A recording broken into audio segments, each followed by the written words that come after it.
Daniela is very organized and responsible student and takes pride in her work. Yaneli is a kind girl who cares deeply about performing her best in everything she does. Kanali is a sweet girl who always is thinking outside of the box. Olivia is a critical thinker, perseveres daily, and is always involved and is focused. Bella is very creative. She's a kind girl to everyone in the school. She is a caring leader for her buddy class and helps at the end of the day with all the kindergarten students. Angel is an active participant in every class discussion and leads others to do the right thing. She is helpful and kind. Now, if I introduce, I'd like everybody to stand for the Pledge of Allegiance. Thank you.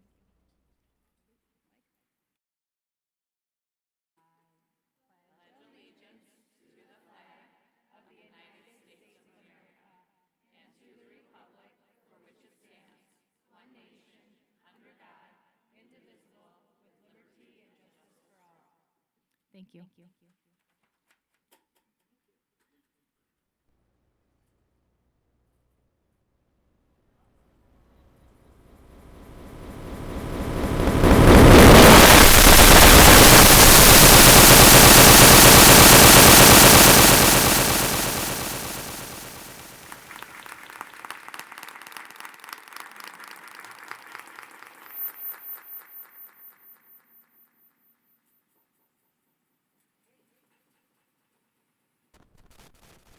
Student recognitions.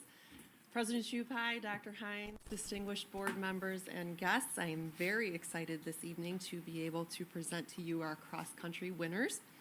On Tuesday, September 24th, interscholastic sports participants from District 15 elementary schools ran a mile during the 6th grade cross-country invitational meet at Rolling Meadows North Sauk Park, and 407 runners competed. There were 6 races held. Boys and girls races from the Green Division schools, which are Hunting Ridge, Lake Louise, Lincoln, Virginia Lake, and Paddock schools. Boys and girls races from the Yellow Division schools, which are Whiteley, Central Road, Pleasant Hill, Jane Addams, and Willow Bend schools. And boys and girls races for the Blue Division schools, Thomas Jefferson, Marion Jordan, Winston Elementary, Kimball Hill, and Sanborn schools. We would like to recognize the following winners and their coaches from each division. From Hunting Ridge School, we are welcoming Dave Sobel, who could not be here tonight. So we have the principal of Hunting Ridge School. Good evening. My name is Christine Ortland. I'm the principal at Hunting Ridge, here on behalf of David Sobel, our PE teacher and coach, here to welcome and recognize our first place winners in the boys and girls category for the Green Division. This is Gwen, who ran a mile in 6 minutes and 42 seconds, and Stefan, who ran a mile in 5 minutes and 56 seconds, setting a new Hunting Ridge record.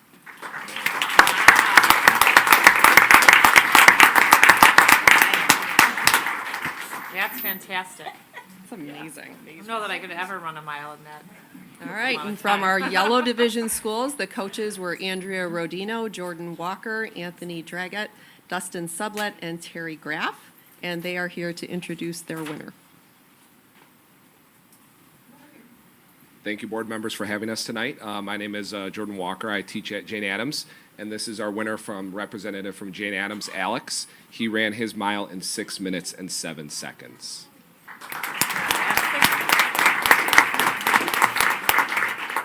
Hello, I'm Anthony Draggert, and I teach at Pleasant Hill Elementary.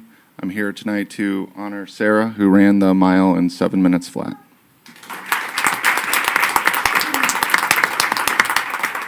And finally, the Blue Division schools with coaches Ryan Johnson, Ryan Merle, Sharon Rusk, and Mike Duffy. Please come out and recognize your winners.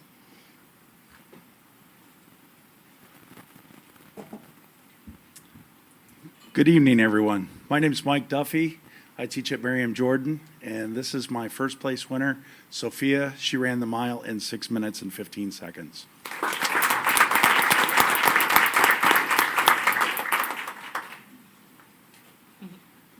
Good evening. I'm Brianne Thurber. I'm the assistant principal at Winston Campus Elementary, and I'm standing in for Sharon Rusk, our gym teacher. And I'm here to congratulate our winners from Winston Campus. We have Cole, who ran the mile in 6 minutes and 1 second, and James, who ran it in 6 minutes and 2 seconds. So congratulations.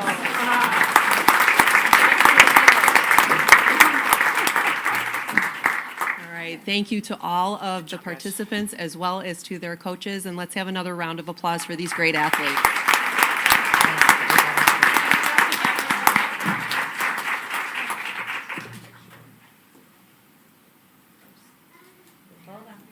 Yes, Pierce, now.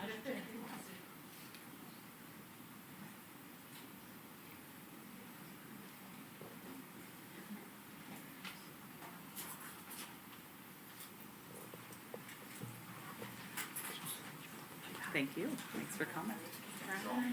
Thanks, guys. Thank you. Nicely done. Thank you.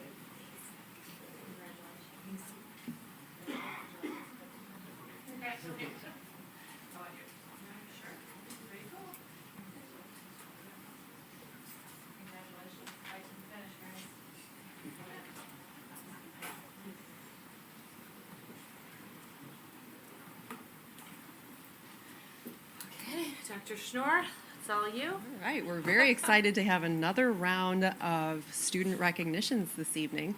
In May and in July, we talked about our implementation of culturally and linguistically responsive teaching. And we have implemented a classroom format, a lab classroom at Jane Addams Elementary, which is allowing us to provide professional development to teachers in real time in a real classroom.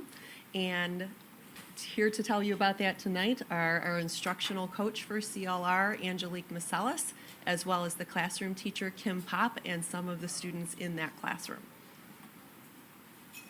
They can come on in.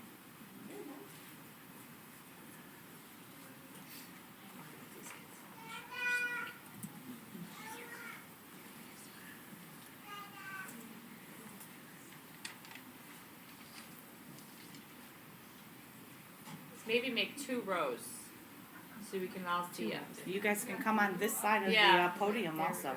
So you're not. There we go. Yep, perfect. Okay. Good evening, President Shupai, Dr. Hines, and Board of Education members. Even though you are seeing about half of our students this evening, all of the students in the lab classroom are a crucial component to the CLR professional development that teachers are receiving. From the beginning of the year, Kim Pop and I have worked hard to view instruction through a CLR lens. We are passionate about the work we are doing with this group of students and are proud to share our learning out with others. When visitors enter the lab classroom, they say our students are deeply engaged in their learning and that their comments to one another are honest and courageous. Staff members tell us that the culture of our classroom has a strong sense of community. Kim and I have also seen how these students have a deeper understanding of their cultural behaviors and genuine respect for one another. As the District 15 CLR coach, I work with teachers who are starting their CLR journey. Many of these teachers want to see these engagement strategies in action so they can better understand how to implement them in their own classrooms. For this reason, Kim and I have worked to identify 3 protocols each month for teachers. Both Kim and her students are recorded each month.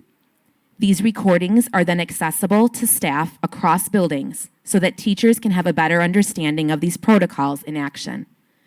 CLR binder studies are taking place in 6 of our buildings. As I partner with these teachers, we spend time viewing and analyzing these videos. Teachers then understand what the protocols are and how they are impacting student learning. The videos are evidence of the impact of these protocols in the lab classroom. As some of you can attest, these students are just as passionate about CLR as we are. I want you to hear why the classroom is important to them. Hi, I'm Jennifer. I've been learning about first thoughts. I'm learning I can't share those thoughts out loud because it will hurt others. Hi, my name is Claire. Community is important to me so I can learn and trust my classmates. For example, if I don't fully trust someone, I might not want to work with them. Hi, my name is Madeline. For me, understanding discrimination is important. People can judge other people because of their gender, hair, or skin color. It's good to talk about discrimination so we know if we are hurting others. Hi, my name is Jonas. Today I'm going to be talking about musical chairs. Musical chairs are a movement protocol. We play music and share about our culture. Musical chairs help students interact with each other. Hi, my name is Aviani. Being situationally appropriate to me is making sure you act appropriate at the moment. Lots of people think it's easy. It's harder than it seems. Hi, my name is Angel.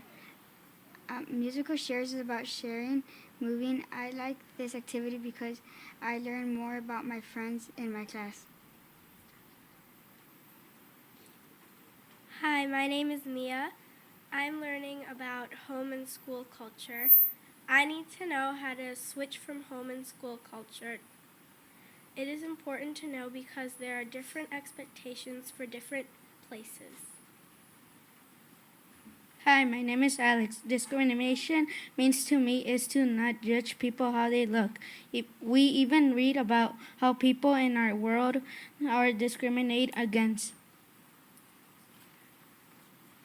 Hi, my name is Harrison, and I like that we use response protocols in our room because sometimes I zone out, and response protocols help me pay attention. Then I know I could be called on. Hi, my name is Abby. I like the snowball protocol, one of our discussion protocols, because we get a little movement and because if kids are embarrassed or don't like of what they wrote down on a paper, it's fine because we don't put our names on it so we can keep stuff private. Hi, my name is Cheyenne. And movement in the CLR classroom is better than the other classrooms I've been in. I learned better standing up and moving. This class accepts that. Hello, my name is Khalil. I think the Rings of Culture is really important to me. The Rings of Culture makes us unique. I like how people do things and believe in things based on the Rings of Culture. I speak Arabic. Even though I speak a different language, I'm similar to my friends in other ways. We wanted to thank the board so much for recognizing us today. We've worked really hard and I'm so proud of our students.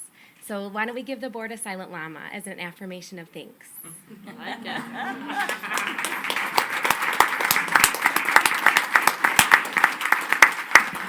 I just want to say that we couldn't do what we're doing with teachers without all of you guys, and that's why we decided to recognize your class tonight. And Dr. Hines has a little gift for you. Why don't you gather up here, and Mrs. Delac will take your picture, and then you can go over by Dr. Hines and get your gift. Okay, so you can just line up in rows right here with your teachers. 2 rows and the teachers on either side. Mike in the background of every picture. You can give Buddy your... No photo bombing. On now. Okay, everybody. 1, 2, 3. Can we do the silent mama for this picture? Thank you.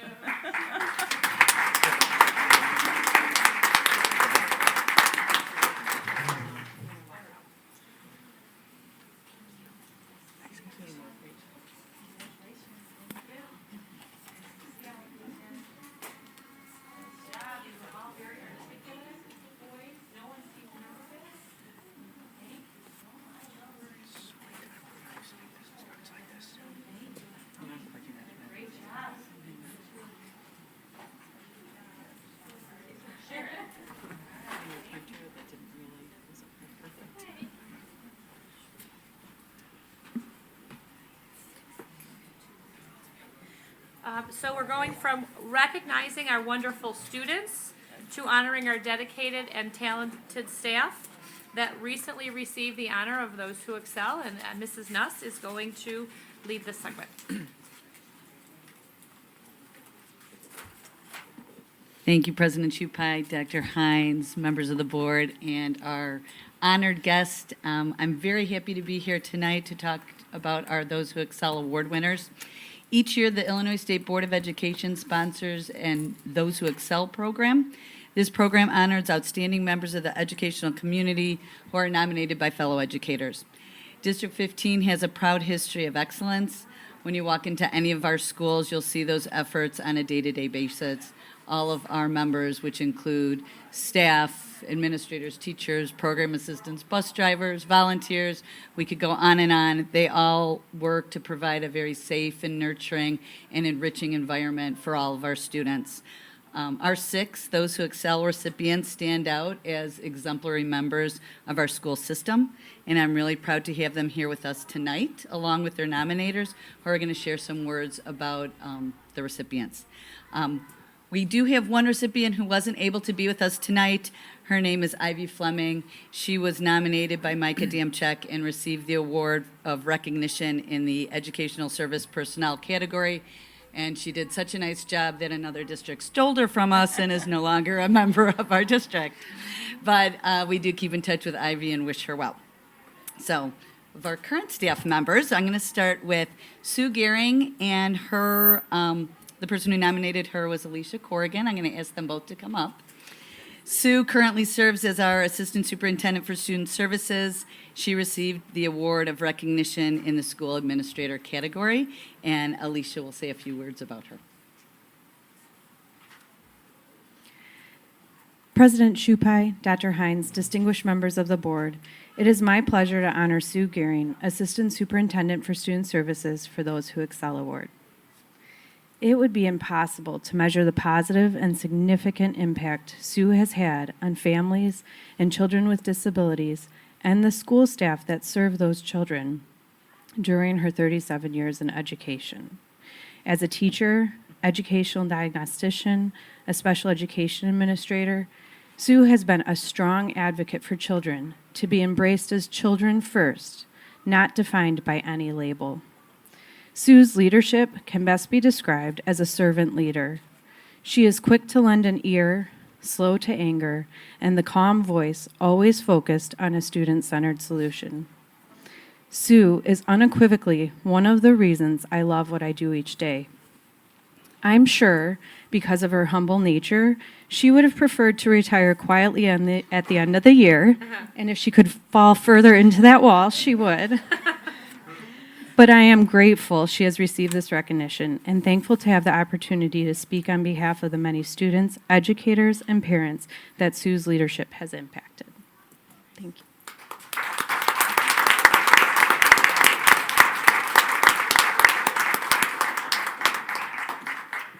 Those words are very true. We'll really miss Sue at the end of this year, but there's a lot of celebrating before that happens. Our second award winner is Michelle Heberling, and she was nominated by Rachel Bland. Michelle is a volunteer at Stewart R. Paddock Elementary, and she received the Award of Merit in the Community Volunteer category. So Rachel's going to say a few words.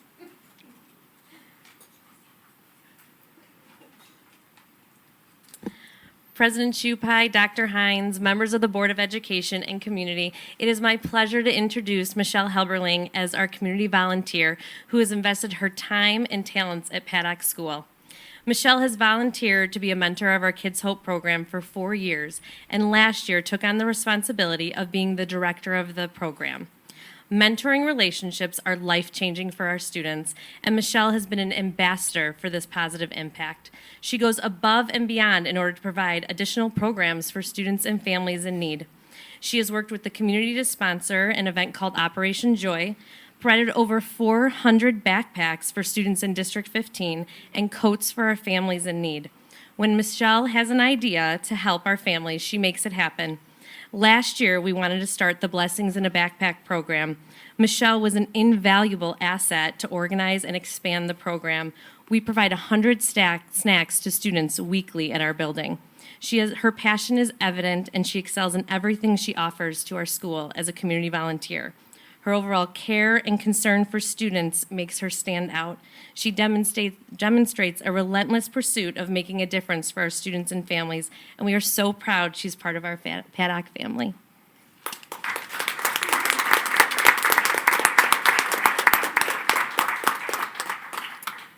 Our next recipient is Ellie Touche. She's nominated by Doug Harder. Ellie is a ELA teacher at Carl Sandburg Junior High, and she received the award of recognition in the Early Career Educator category.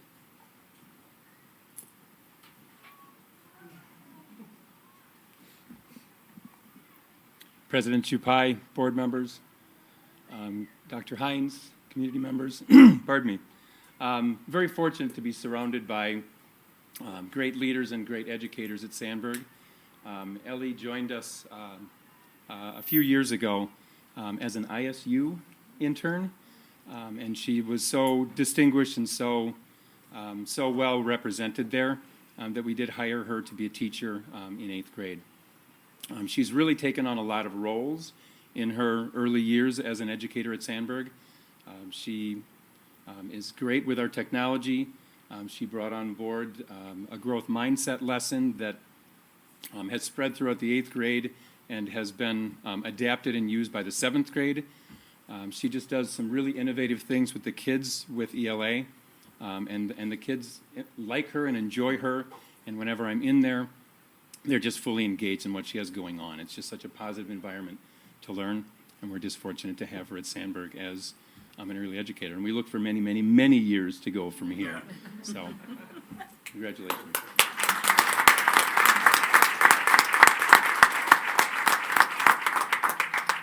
Our next recipient is Nicole Pearso. She was nominated by Matt Warren.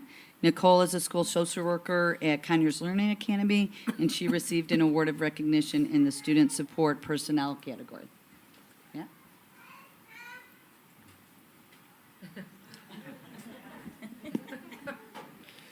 President Chupai, Dr. Heinz, members of the Board of Education, community members, on behalf of the administration at Conyers Learning Academy, it is my pleasure to present Nicole Perso with the Those Who Excel Award for Support Personnel.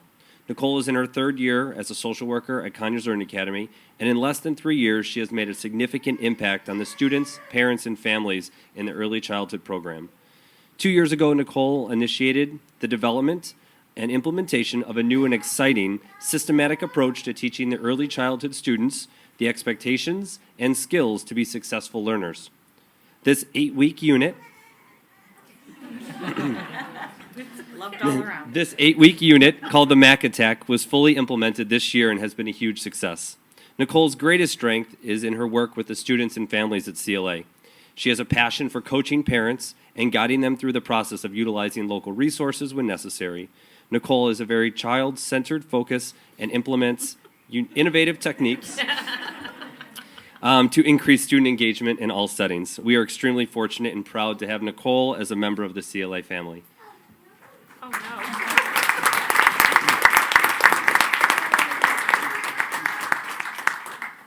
And last but not least, we have Karen Hanisch, who is nominated by Doug Harder. Karen is a special education teacher at Carl Sandburg Junior High and received the Award of Merit in the Classroom Teacher category. Doug? Hello again. As I said before, very fortunate to be surrounded by great leaders and educators at Sandburg. Karen's been at Sandburg for a number of years. She works with our Cross-CAT program, which is students come from throughout the district because of the needs that they have, and they're all in our building working with Mrs. Hanisch. She's just terrific with them.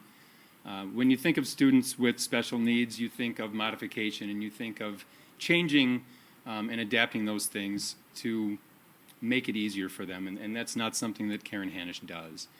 She makes her instruction relevant. She makes it grade level. She makes it appropriate so those students, those parents, and everyone else sees them as 7th graders or 8th graders and really age appropriate as she teaches them the grade level standards. Terrific with technology, brought a lot of instructional technology to those students, a lot of things that help them reach those grade level standards, and is just terrific with the relationships and building a community and in being a leader. She's part of our school improvement team. She's part of our building leadership team. She just brings so much to our building. It's just terrific to have her. So, thank you.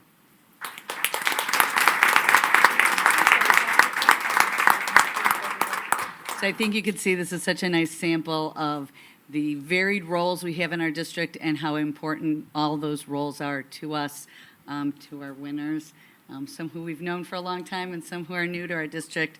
On behalf of District 15, we'd like to share our appreciation for the hard work and dedication that you give to our students every day. I think the common theme was your relationships, and not only the students, but your colleagues really appreciate that. There's a Japanese proverb that says, better than 1,000 days of study is one day of a great teacher, and I really appreciate those many, many days that you give to us and to our students. So thank you.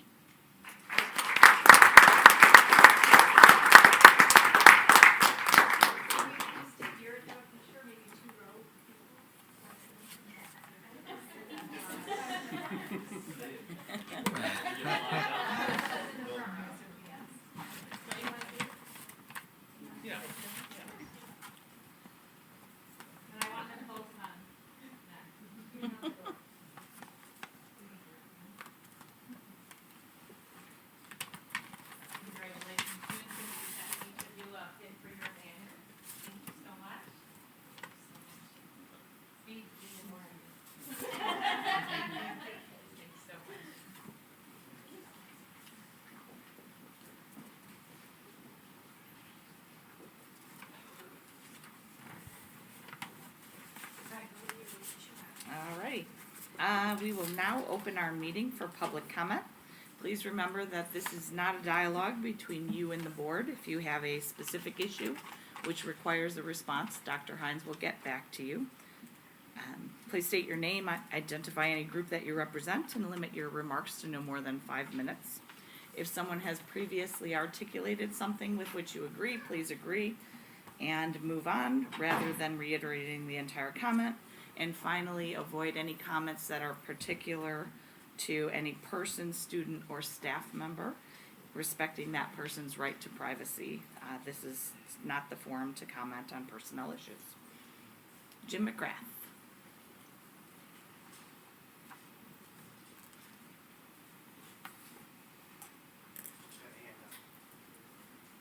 Welcome back, Jim.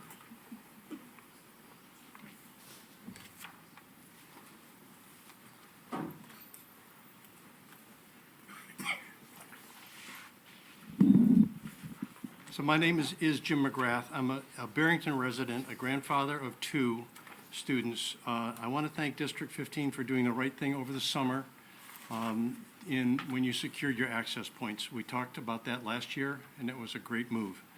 I think we can all agree that we are in this together, and that what happens in one district will impact all neighboring districts due to events such as sports competition.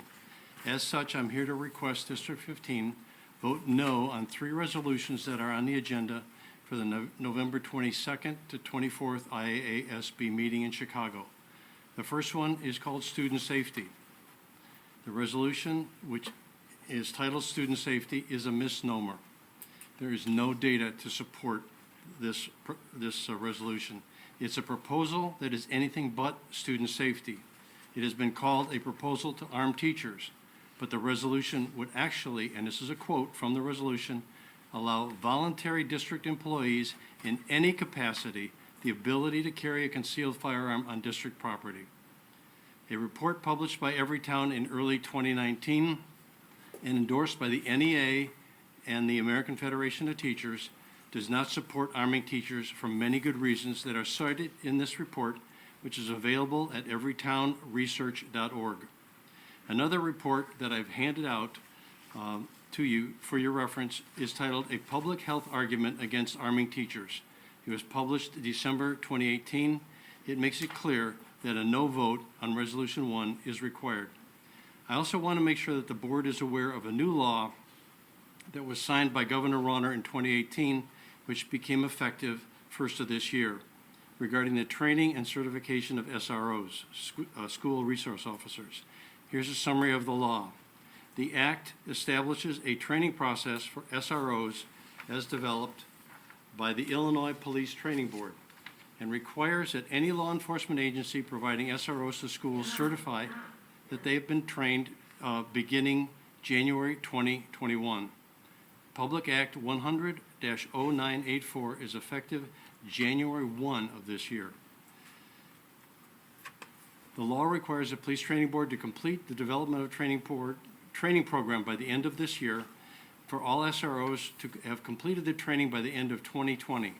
If Resolution 1 were to be approved by the IASB, and if the supporting legislation were to become law, school districts could ignore this law, and Public Act 100-0984 would then become ineffective. Therefore, I ask District 15 to vote no on Resolution 1. The next resolution I want to talk about is Resolution 3, which is called School Safety Grant Program. It was submitted by Wheeling District 21. This proposal has been proposed to allow districts to support downstate schools while voting no on number 1. The assumption is that they will vote yes on this. The problem is that the money can be spent only on SROs. I encourage a no vote for this year and suggest that we put a plan together to work with District 21 to include this proposal, the ability for the district receiving these funds to be allowed to use the funds for guidance counselors and social service personnel. Of interest, District 21 no longer has SROs. I talked to one of the board members. They have eliminated SROs in favor of school guidance counselors and social service people. So keep that in mind. They made this proposal, but they don't apparently believe in SROs. The fourth one is school district police force. This resolution, I think, needs further clarification. Would a police force established by a school district be recognized as a law enforcement agency? Would they have to comply with the SRO requirements? It's very confusing to me. A school district contemplating their own police force, which the district would then have to fund, logically, the money would be better spent funding and hiring local police who would then be certified using the SRO training by the Illinois Police Training Board, or better, hiring guidance counselors and social services personnel. This appears to be a proposal to avoid the SRO training and certification that I just talked about. Therefore, I ask that District 14 also vote no on Resolution 4. Thank you. Thanks, Jim. Ann Kennedy?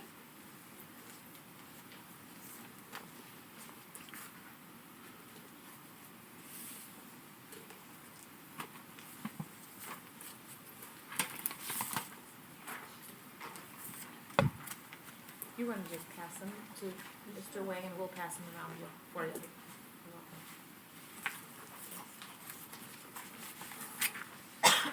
Thank you.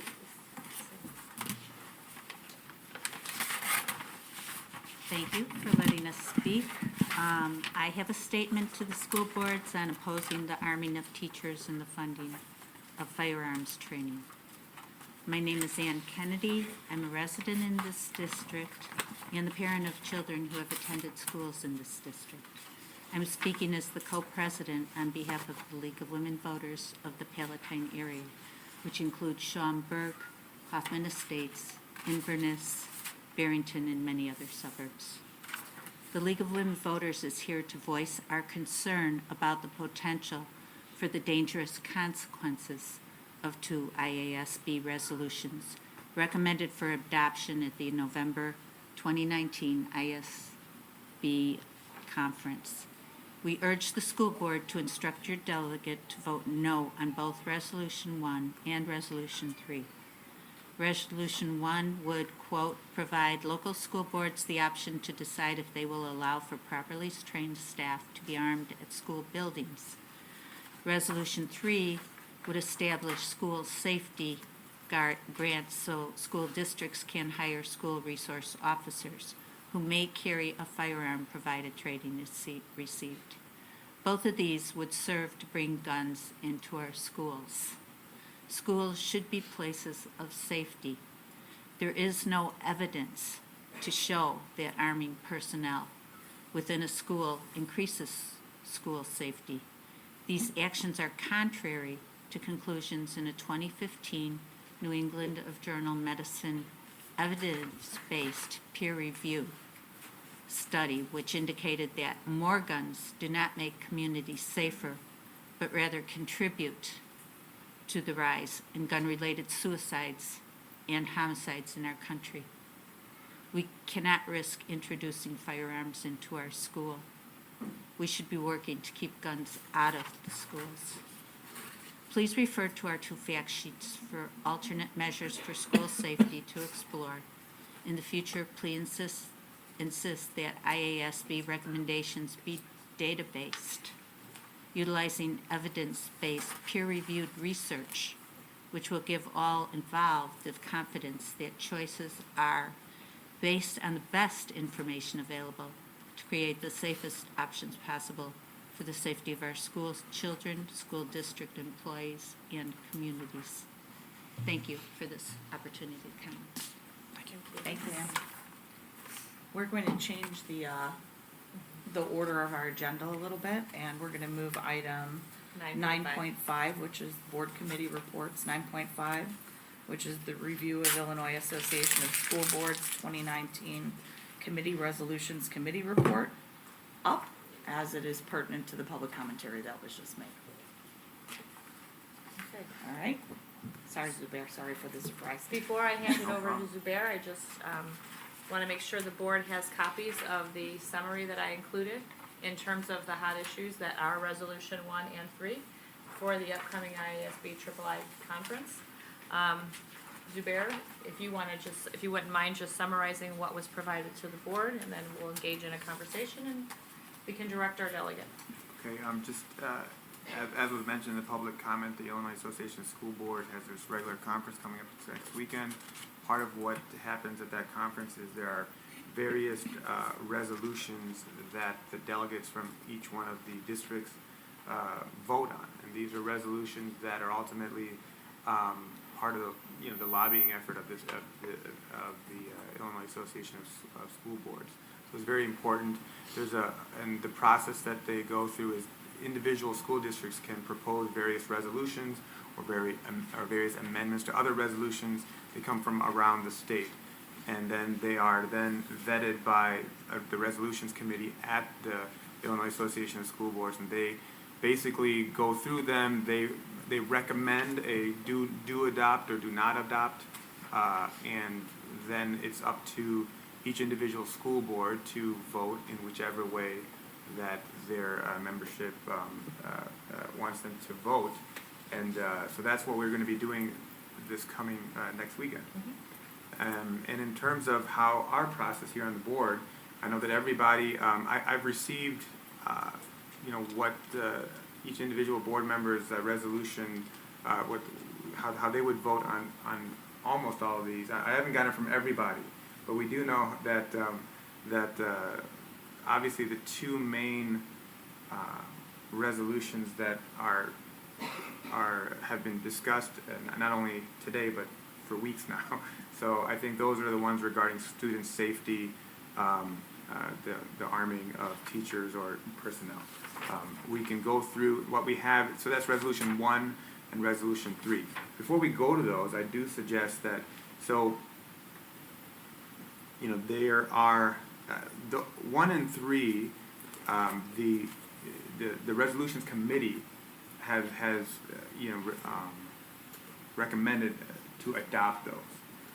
So that's what that's what the recommendation. So we need to discuss. So basically, I think it's a good idea at this point to discuss our views. I think that's what we talked last time. Our views on what to do, particularly with those 2 resolutions, and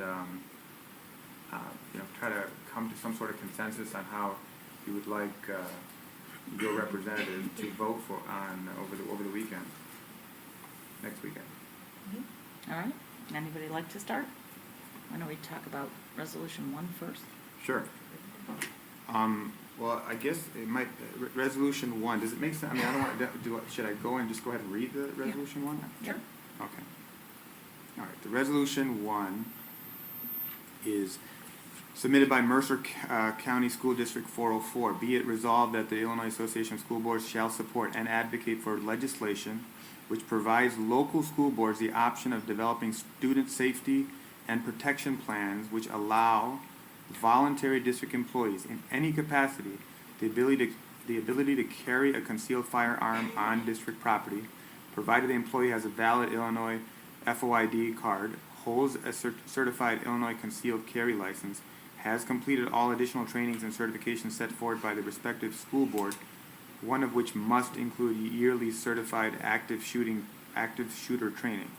Only district employees who fulfill all requirements listed and receive superintendent and board approval would be eligible as an active and armed part of the student safety and protection plan. In terms of the rationale behind it for both of these, I mean, the rationale for opposition, let's say the rationale for adoption is that some districts are unable to employ an SRO and have limited local law enforcement available to support the school or respond to safety concerns. The resolution, if adopted, would not compel or require any school district or school board to develop or implement an armed staff option. The resolution advocates for local control. So that's the rationale one way. That's also the rationale that the committee at the IASB level has adopted. The rationale for opposition is that allowing the presence of a gun in the school environment is controversial. There's obviously, there are concerns regarding the lack of research to support that this measure actually lowers the risk of violence. It opens the door for allowing guns of any type into the school setting. It also adds another responsibility to teachers above and beyond reasonable expectation. This is not the first time this resolution has been up for a vote. It was rejected the last time. And so the concerns on the other side, I think we've all heard the public comments are mostly on the lack of research and the lack of research on the safety effects, the positive safety effects of this type of resolution. Anyway, so that's basically the idea on both sides. I think we can go through and see what people's thoughts are on this resolution. And I can start since I just keep on talking. But I mean, my view after, I mean, this is something that's been debated over a number of years, and I think I for one I am convinced with the research that it does not have a safety benefit, and the fear is that it would actually, to me, that it could actually add to not only that it would add to the danger in a particular school, that it would not create a safe atmosphere, knowing that there are additional guns in the school. I mean, it's not something that I would be able to answer just as a layman, frankly. So that's why the research. We're all sitting here debating on this, and I don't want it to become more, which it can because of the issue involved, a very political and emotional topic. To me, I think the research is important, and that's why I would lean towards not adopting this resolution. I agree with you, Zubair. My perspective on guns is more guns don't solve the danger of guns in place. I also have serious concerns, again, looking at the research, about the opportunities for additional safety issues because of people who have guns, and you may have training, but how you act under pressure or what happens when there's a real situation in play, I think is very different than a firearms class or training at a range, and I would not want my child in a situation where a teacher was armed and expected to defend my child, that teacher, or anybody else. There's too many opportunities for error. I'm of the other opinion. I feel that the school district should have the option, if they'd like, to arm teachers that are, well, actually the school wouldn't be arming them, the teachers themselves would be volunteering to do this. So that's one thing, is that no one's getting forced to do this. Second of all, the teachers will go through quite an extensive amount of training, just like anybody else that carries a firearm. I remember when it was passed that concealed carry had become the law of the land, and many people were very concerned. They're saying that, oh, it's going to be like the Wild West. people are gonna be, packing guns, and everybody's gonna be shooting each other. And it's been going on now for several years and never happened. Everything worked out just fine.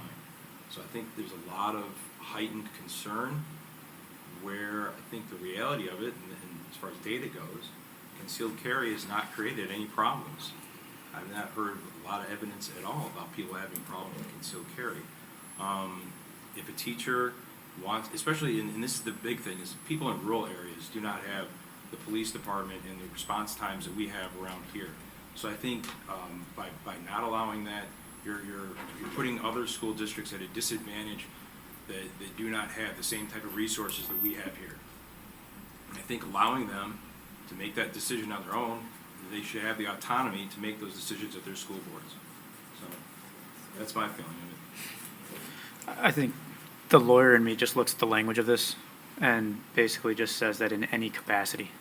So an employee in any capacity is what I have a problem with right off the bat. It's overly broad. Forget delving into the actual substantive issues with regard to this resolution, but basically leaving it to employees in any capacity is just way too overbroad for me. I have a student in District 15, and I am concerned about teachers having guns in our schools. Certainly, I agree with Sabira, with Lisa, with Mike, that we should not recommend to adopt. I also agree that we should not recommend to adopt. I think a couple of things. First, we need to listen to the experts and the data, and there is no data that provides evidence that this would be an effective solution. And I think we also need to listen to those that are most impacted by guns being present in schools. And based on a Washington Post survey, 7 out of 10 teenagers, 8 out of 10 teachers, and 7 out of 10 parents agree that they would not want to arm school staff in that capacity. I'm the last one to speak, so yeah, going around. I tend to side on the local control, right, leaving the decisions up to the school districts and the citizens, right? Removing the firearm component from that in the regard of, I think for our district, I mean, again, you're opening the door. I think that's the paranoia. But I would say for our school district, we've shown the safety of our children are important. And we've taken measures, obviously well beyond, the discussion with arming SROs. I mean, again, the secure vestibules, and I think our commitment comes back to, the safety of the children and doing everything we can. And I think the for us as a district and our community, it's, the firearms are just not in the picture. I see that as us taking other measures. But going back to, what you mentioned, controlling, I guess, or taking that local control out of other districts' hands that may not have the resources or may have, differences of opinion, I suppose. I could see the value in having that local control. So.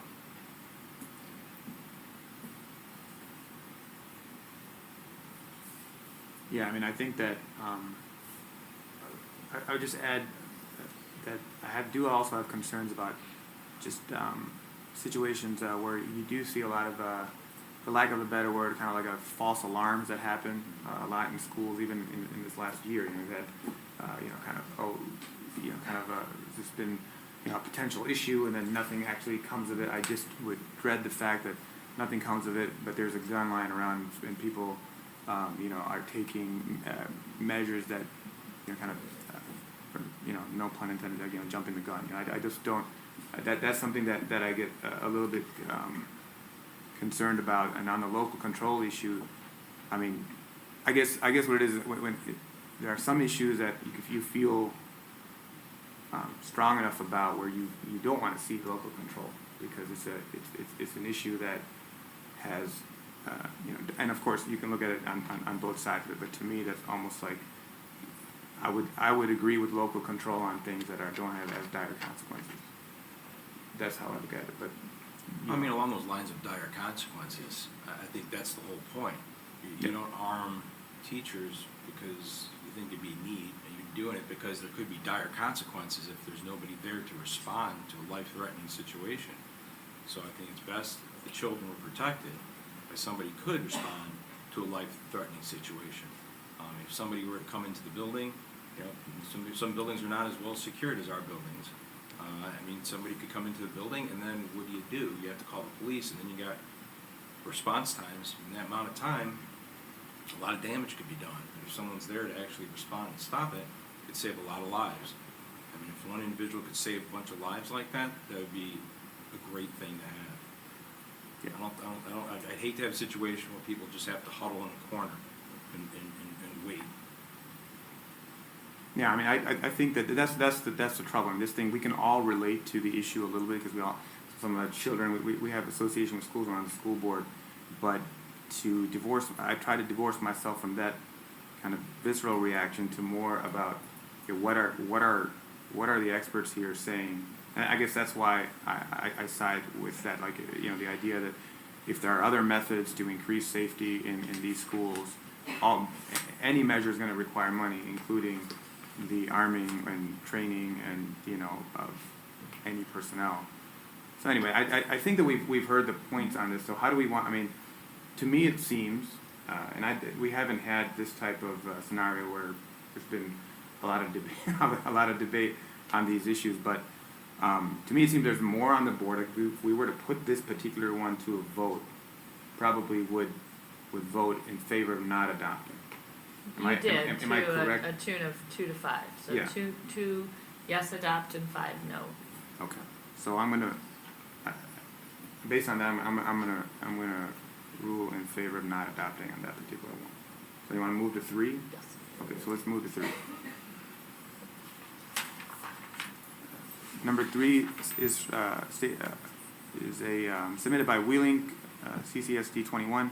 Be it resolved that the Illinois Association of School Boards shall advocate for the creation and funding of a school safety grant program at the state level that would assist school districts in the hiring of SROs or school security personnel for the protection of students and staff.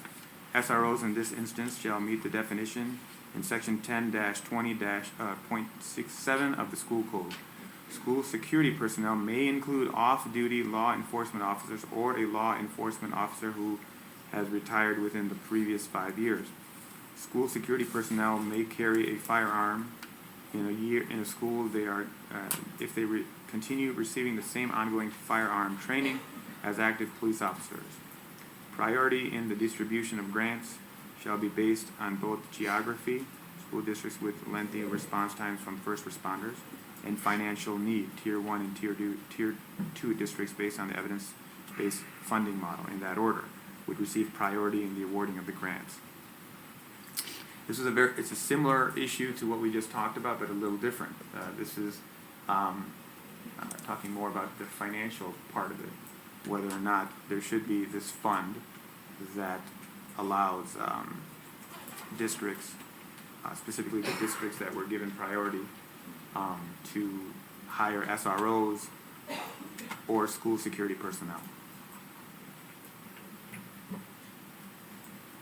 And I mean, my view on this is very similar. I'm not going to go into the same points, but I think that, again, if it's not something that, particularly the school security personnel aspect of it, you know, this was something that came up, not on a vote, but it came up a few years ago with Superintendent Thompson. And frankly speaking, it was roundly criticized. So I don't think that's, you know, this was, if you look at what this resolution is saying is the hiring of school security personnel, which may include off-duty law enforcement officers. So again, as a lawyer, I do have, it may include, so it may include others as well. So I don't know if that means it can include others as opposed to only off-duty law enforcement officers. And frankly, even off-duty law enforcement officers was the suggestion from however many years ago, and it was not well received in this community. For those reasons and the reasons that I've stated before, this is something that I would recommend not adopting. I would say again, the opposite to that, because, I mean, in our own district right now, we have SROs. I mean, there's some reason why SROs are not something we want in other school districts. I don't see why you would say that we couldn't help out. You know, having districts that are underfunded, that cannot afford to have SROs, but we can, it doesn't seem like that's exactly something that would be, you know, congruent with the way we run our district. It'd be kind of hypocritical to say we don't want another district that's underfunded to be able to have the same resources that we have. Like I said, I think it's something that, again, trying to ensure the safety of the children.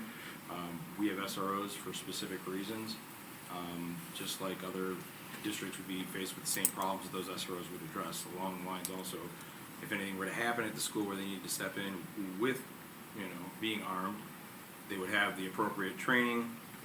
They have, you know, they're police officers or former police officers. They deal with stressful situations all the time. They would know how to react. Even you can say, you know, the argument is that other people being trained wouldn't know how to react. I would say that these individuals would be far more experienced and know how to react to a stressful situation and how to deal with conflict and conflict resolution. So I really don't see a problem with this. Okay, so I'll jump in a little bit, kind of going opposite of where I went on Resolution 1. So Resolution 2 or 3 narrows it down more specifically to off-duty law enforcement or law enforcement officer. Now, speaking, Zubair, to your point, understanding that in law school we learn the difference between may and shall, I would agree with your point on that. But I would say that this narrows it down to SROs. And we've had SROs in our schools. We've had SROs, as far as I can remember, when I was in high school, SROs were there as well. I did not go to junior high up here, so I can't speak on that. But in Florida, we did have SROs in our middle school as well. So with this being a little bit more narrowly based, and just this is the creation of a fund to create a school safety program, I would be in favor of this one because it's creating a fund. It's not directly saying that the personnel within the school can be armed, any personnel. So this one I would swing back the other way and say I would be in favor of this one. So I, on the other hand, am not in favor of this either, and it really goes to a comment that Mr. McGrath made, which is very true. It is about funding SROs, and although we have SROs, and I'm in agreement with that, I believe if there's a fund that's set up, it should be at the discretion of the local school board to decide what that safety money is spent for. And whether that's secure vestibules like we've just invested here, or if it's mental health personnel or counselors, or an SRO or something else, a safety fund should be utilized based on what the local board or the local residents feel that they need to tighten as far as safety or security goes. So I'm in the same line of thinking with you, Lisa, so I know we're swinging different ways here, so I'm swinging the other way on this resolution just specifically because it just goes back to the autonomy piece and you know, broadening that scope outside of the SRO level. I think, you know, from the school district standpoint, you want to make sure that, again, your community and your district has the autonomy to do what, you know, that district needs to do. And I feel like there's too many limitations put on that with this one, so. I agree. That was one of the points that I was going to make, was connecting to what Jim said. I also, again, in following the data, North Carolina instituted a similar grant program, and there was a study done on the effectiveness of that program, in which, when comparing school districts that received additional funding for SROs to school districts within districts that did not, there was no correlation between that actually having an impact on safety for students along the 16 disciplinary acts that have to be reported to the state. So again, in the autonomy piece of being able to enact preventative measures instead of reactionary measures, as well as the studies that do not support the effectiveness of SROs, that I don't think it's a good use of state dollars and our taxpayer dollars. And now that I'm the last to speak, I do agree that we should not adopt. Everything goes is based on the evidence, and there's no evidence to say that this is going to keep our schools or our students safer. Therefore, I'm asking, please do not adopt. Okay, so that is 5 against, or not to adopt, 2 to adopt. So I'm going to vote to not adopt that. For the remaining resolutions, instead of going into discussion on all of them, I think it just might make sense. Everybody else who hasn't sent me their choices, just go ahead and send me those choices, and I will just do a straight count, if that's okay. If that's, I mean, we could obviously sit here and discuss each one of them. The other ones are not as controversial, but I still want to get the input of everybody, so I vote just exactly how the board wants me to vote. If you guys And you look have my back in word. the packet, the last packet, there was like a vote sheet in last month's meeting. Yeah, Is it that- kinda looks We like put it this. in this one again. Yeah, so you can send But it you're to right, Sue Bear, 1 and 3 were, I summarized because I knew they were contentious topics, or could be, and I wanted to make sure we had clarity. In case you didn't get to any of the other resolutions, you would know with certainty how this board wanted you to vote on 1 and 3. No, I appreciate it, and, yeah, so just send me your guidance. If you don't send it to me, I will vote accordingly. All right. Mike, you're gonna be up? Paging Mike Adamczyk. We're going back to the agenda. Yeah, we're going back to the regular order. So at this time, we are going to open up the floor for a public hearing to waive the limitation on administrative costs. May I have a motion, please? Make a motion to open the public hearing to waive the limitation on administrative costs. Second? Second. Discussion? Roll call? Hunt? Aye. Khan? Aye. Smolka? Aye. Shupai? Aye. Wong? Aye. Hader? Aye. And Reno? All right. Motion carries. Mike? So every year, as part of the audit, for tonight, there's a part of it called the limit on administrative costs, and all districts are limited to, if administrative costs are 5% higher than the actual cost for last year, then districts have to make changes to their budget unless those districts are in the lowest quartile of administrative costs. So for elementary districts, Palatine School District 15 does rank in the lowest quartile. I think we rank about 358 out of 385 school districts is our administrative cost per pupil. It's not all administrative cost categories that the sheet looks at. It's only certain what we call function codes. The reason why Palatine School District 15 exceeds 5% budgeted for the 19-20 school year over 18-19 costs is basically due to the hiring of 4 special ed coordinators, which the board did authorize, and the hiring of 2 assistant directors of special ed. One of those was miscoded last year, so we coded it the right way. This year, for the 19-20 school years, we did our audit of our costs. So had it not been for those 6 positions, which were needed, obviously, in the special education department, our administrative costs for 19-20 would be less than 5% over 18-19. So basically, it's for those 6 positions that costs exceed the 5% limit. But again, we have the board has, with a 2/3 affirmative vote, can waive the limitation on administrative costs. Okay. Any questions? And the 5%, it's a year-to-year increase, that's what the reference is to, right? It's a year-to-year increase. So the base for 19-20, or what the administrative cost numbers are for 19-20, will then be the base for 2021. So that's correct, it's year over year. All right. Thank you, Mike. We will now open this hearing to comments from members of the public, if anyone would like to speak. All right.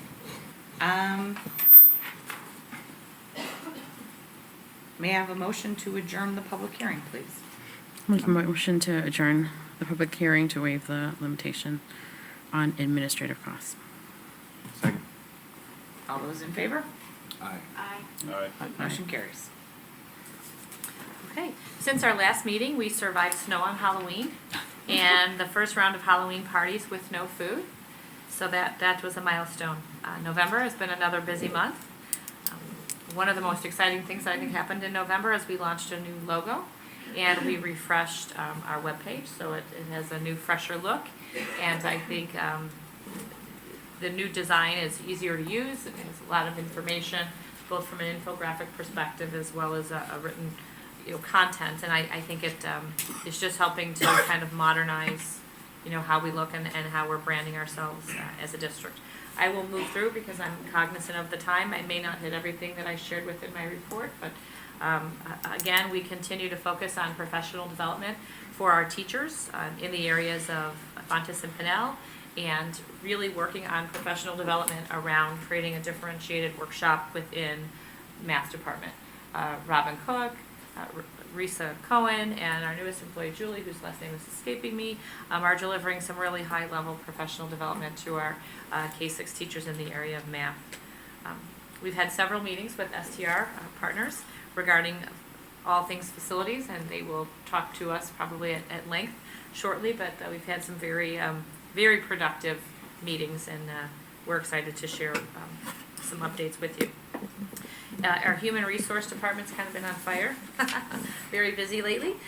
We have launched, we're taking advantage of an emergency sub-licensure window that has been opened, and we are actively pursuing the hiring and background checking and getting everybody processed to really increase the number of subs that we have available in district in order to provide high-level professional development that's ongoing, that crosses content areas and grade levels.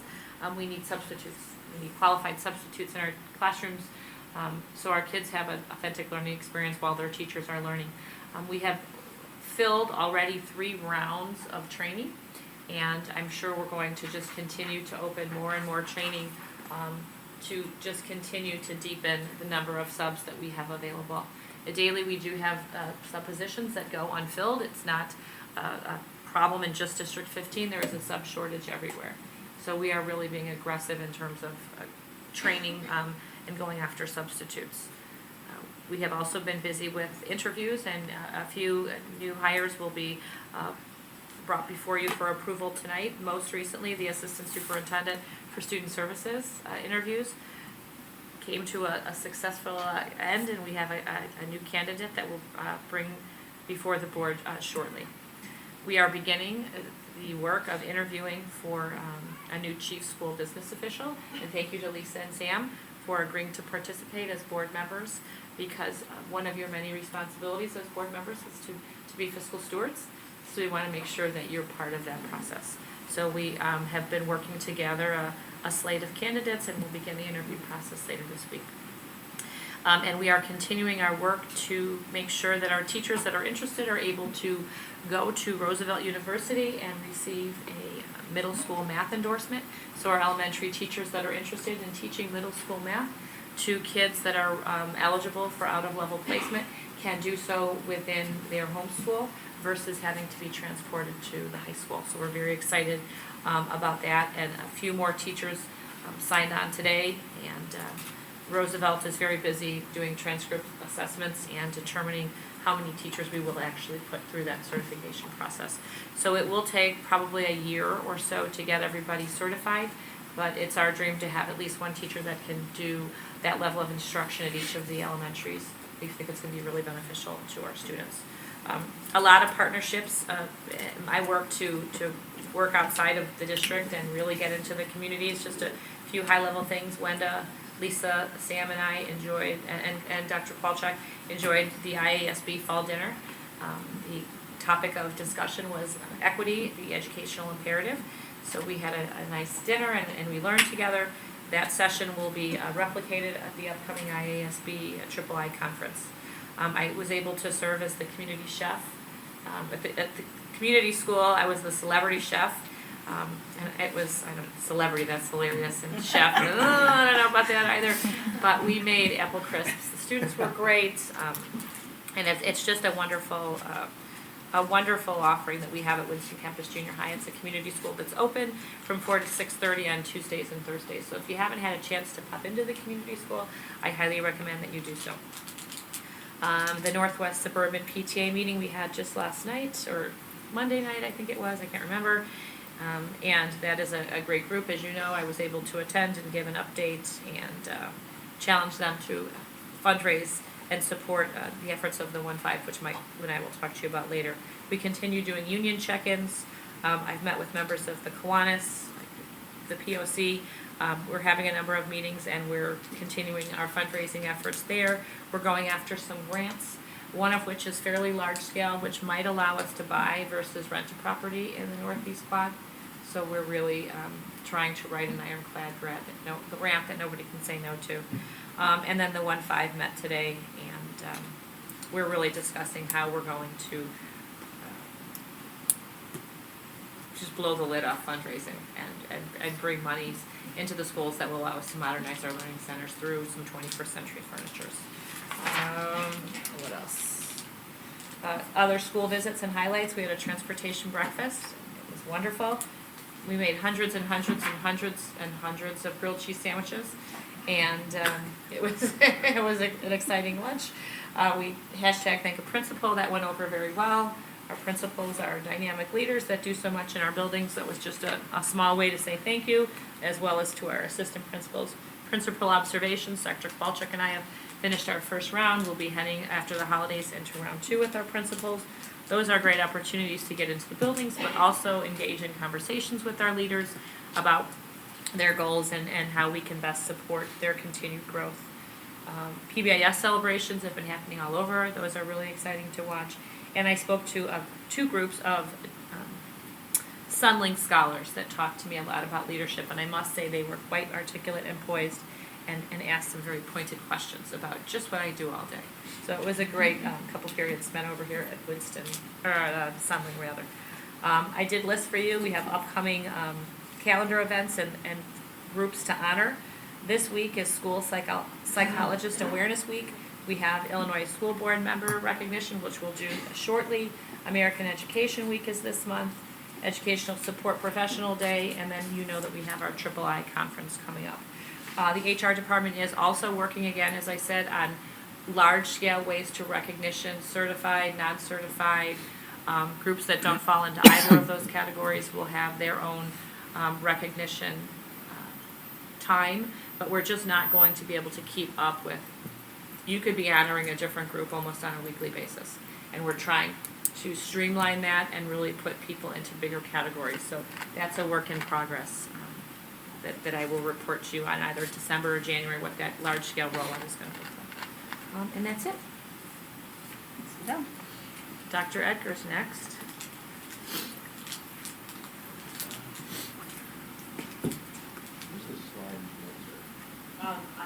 Your personal side really is. Doesn't get any better than that. When I do this. So, President Shupai, Dr. Hines, members of the board, thank you for your time today. I'm here to give a quick update on our progress on our strategic roadmap. So in the beginning of the year, when things were warm, right, better times and nice memories, the administrative team embarked on a mission, right? And that mission was led by a rally call to inspire confidence. And one of the key building blocks for inspiring confidence is to relook at our original strategic plan, look to see how we could reorganize it and update it so that it was a viable guide moving forward into the future. And so we began to do that, and today is where I will talk a little bit about our progress on that, which will add to the October update that Dr. Hines gave last month. So Julie, if you would advance, please. One more, yep. So this was displayed last month. This is an overview of our strategic roadmap, and we really are very proud of its organization. It reflects 4 main commitments that we think are important in furthering the district's mission. A commitment to students that is driven by our commitment to staff, which is supported by our commitment to facilities and financial planning. And finally, a focus on results to make sure that what we are doing actually makes a difference in those that we serve and the stakeholders that we wish to involve in doing that. Now, the larger framework, not quite, that's right. That's right. All right, we'll hit this one. The larger framework is supported on this by a series of objectives, right? And the idea is that each of the commitments have a series of objectives that give it structure and definition. some direction of what those larger commitments actually mean, still in a very broad scale. Now, to ensure that we have the right structures to implement the plan in a very focused and measured way, we have additional structures that we have begun to add that give our administrative team management capacity for implementation, and also a way of monitoring our results and reporting them to our larger stakeholders on a timed basis. So Julie, if you would advance it. So we have created a series of work lines, we call these, or task lines, that give us smaller steps for what each of those objectives entail. So these are larger tasks that have to be completed in order for us to consider the objective successfully approached. This is meant to give the administrative team and the departments who are ultimately responsible for implementing the plan a more detailed view of what the actual aspects that need to be put in place are that inform each of those objectives. It allows us to have a closer management approach towards the implementation of our plan. Now, each of these, of course, are also underlined by the department's own work plans. So they have additional details for their work management that isn't captured here. That's at a micro level that doesn't need to be discussed. But the idea is each one of these bigger tasks, of course, have people assigned timelines and resources to address those. So the idea is the first structure is to give some level of detail and sequence over the next several years that, if done successfully, makes large inroads towards those objectives. The objectives make large inroads to those 4 key commitments. Okay? If we advance, Julie, you'll just see that each of these larger areas, so 1A was the first commitment to students. This is commitments to staff, professional development, developing our teachers to provide high-quality instruction to our students. Julie, one more, please. A focus on enhancements of facilities and updates, and one more, finally, for a focus on results. And you'll notice throughout this that we have a real focus on those things that are actionable, and also those things that really fall within the larger values that the community informed us were important in considering as we developed our plan. You'll see that equity is a big part, impact is a big part, results are a big impact. Here you can see as we start to look at using multiple data sources to monitor the impact of our initiatives, we're seeing at how we are aligned to the larger state reporting system of which we are ultimately accountable, and how we're expanding our view so that we can report on things more comprehensively and look at the whole child as opposed to just a collection of test scores that are loosely joined together. Now, these are the larger work engines of it, but of course we want to have a transparency and reporting system that goes along with it as well. So, Julie, last one. So we decided to take a balanced scorecard approach to the monitoring of our plan. A balanced scorecard is a fairly popular concept in larger industry in which we have measures that are aligned to the key objectives or work tasks that need to be done in order for us to move forward. And this is a way of reporting on what our progress actually is on 2 key things: completing key work tasks that are important, if not critical, to complete to move forward. So were we able to indicate that we completed various goals or work tasks? And the other is the impact or desired impact of those work tasks. So this balanced scorecard for each of the areas provides balanced information around, are we doing what we said, and also are we having an impact on teachers, students, etc., that we anticipate. Because, of course, the plan, although it gives us a roadmap, is a living plan. And if our impact isn't what we anticipated it to be, it allows us an opportunity to look at how we might revisit aspects of it. Is it integrity of the plan? Is it construction of the plan? Is it resources? Whatnot. So we want to make sure that we have both things looked at conjointly as we move forward. What you'll see with this is we have a 2018-19 for each of the little areas that are listed. Those are measures of various things. And we have a baseline of where we're at now. And at the very end, we have a goal that we would hope to hit by the very end. And we can track our progress to see if we're actually on track from year 1 forward towards meeting that goal.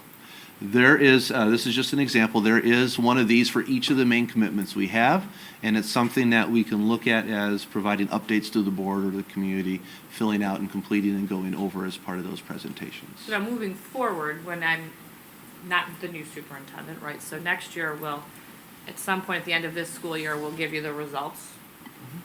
We'll set our targets and we'll share them with the board in the fall. We'll do a mid-year check-in, let you know where we are 6 months into the year, and then we'll give you an end of the year, progress update. That will be the cycle that we'll get into after my first year. Two key things to note too is, so in December, we'll spend more time just simply devoted to looking at the balanced scorecard in more detail so that you have a real sense of what it is that we are prioritizing as the key tasks that we want to make sure we monitor to complete, and of course the balanced indicators that show our impact. We do have a district improvement leadership team that is looking to see how the larger district level initiatives tie into our school improvement plans, because one thing we know about our strategic plan is that it has to have a very tight connection with how it guides our school level actions all the way down to the teacher level to have an impact upon our students. So we'll be talking a little bit about as well some of the things we've done to update our improvement system to have a fairly tight connection with the strategic plan and the key elements within it. All right, Julie, last one. There we go. Good job, Julie. And then we'll bring the final scorecard back at the December meeting. December. Mm-hmm. Okay. This is just so you kind of see since the last meeting where we've gone in a month, and then next month we'll round it out with a full preview of the scorecard. All right. Good. All right. Well, thank you. Appreciate really it. helpful. Thank you so much. Each month, we Yeah. take Yeah. another scissor step. Seems like it's been a long time since I've been up here to talk with you guys, so it's kind of nice. And I hope next time, just with that last update, I hope to get an invite for the apple crisp.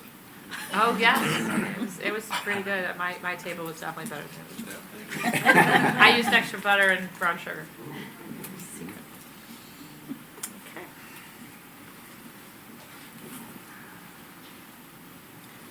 Would you like to do 6-2 now, or should we move to the architects? All right, we're going to jump back.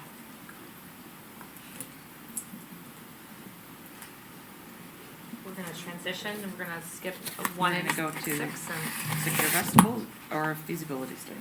Feasibility study first. yes. Okay, 7.1 and then 7.2.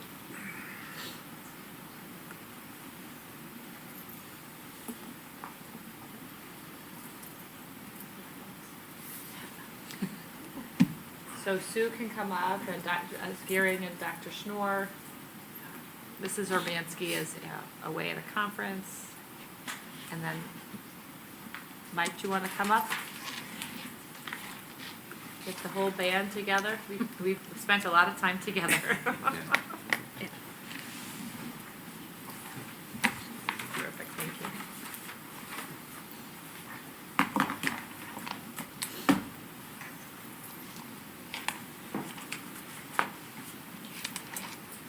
So before we dive into the slide deck, if you can remember, it just was a little over 4 months ago, I started at my first board meeting in August, where we really began to lay out some chronology around our facilities and what we've been up to here in the district, what we were kind of facing and what we needed to get our heads around relative to our facilities. So this newly formed board with 2 new members and a new superintendent had a real clear direction, a clear understanding at first, and then a clear direction in terms of what were our decision points and what was the work that was going to be before us, what was the work that was before us, and how we were best going to tackle it. So then at the last meeting, when we were together, we directed STR Partners to do a feasibility study, to double check something that the Boundary Task Force, it was kind of a critical component of their work, was that feasibility in terms of converting Thomas Jefferson into a junior high. So we're going to talk a lot tonight about that, the findings of that, and just like this work, because it's so tightly linked, when you start to move down one path, other things really need to be opened up and discussed, which is why we'll also talk about the development of the guiding principles or objectives, because that really then became our work team's flow. What do we need to do next, and then what's next? And then we will have them share the results of the capacity study, because that's got massive implications to everything that we're gonna do. Where are we crowded? Where do we have room to move? We can't do the capacity piece without looking at the bilingual overlay, without looking at special education programs, gifted programs, and where they're housed. So again, everything is just so tightly connected. We know this report is kind of rich and dense, but this work is dense. It is really just thick, heavy work. We're trying to be as succinct and logical in our workflow as possible, so bear with us. Over the course of this presentation, we're going to each kind of take a piece of it to help you understand our thinking. There are points within the presentation that we're going to look to you for consensus, for input, to help inform what we're going to do from this meeting to December. And we're just going to continue to kind of wade through this, and hopefully in another few months, it's going to become a lot less dense and a lot more clear in terms of which direction we're going to head with our facilities for the foreseeable future. Okay? Successfully tee you up? All right. Are you ready? Okay. Thank you very much. Good evening, everyone. I guess, is there a pointer or like Claire? You just have to. a laser pointer? Okay. Fan? Okay. All right, well, you may have to get mobile if you need to later. Good evening. Dr. Hines, I think, has done a pretty good job of setting up where we're starting here. Just to recap a little bit, in the August 14th meeting, we shared some status updates of the health and life safety report, the capacity study. We briefly touched on where the status of that was, as well as the Boundary Task Force presented some of their solutions.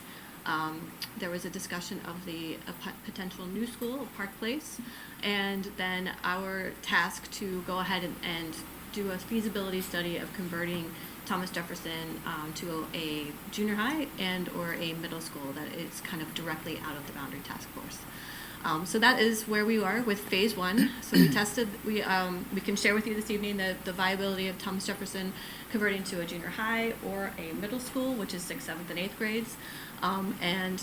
We looked into, we were tasked with looking into what facility changes might be needed if we're converting all junior highs to middle school, and then how these scenarios then also look at the viability of the Boundary Task Force feeder program.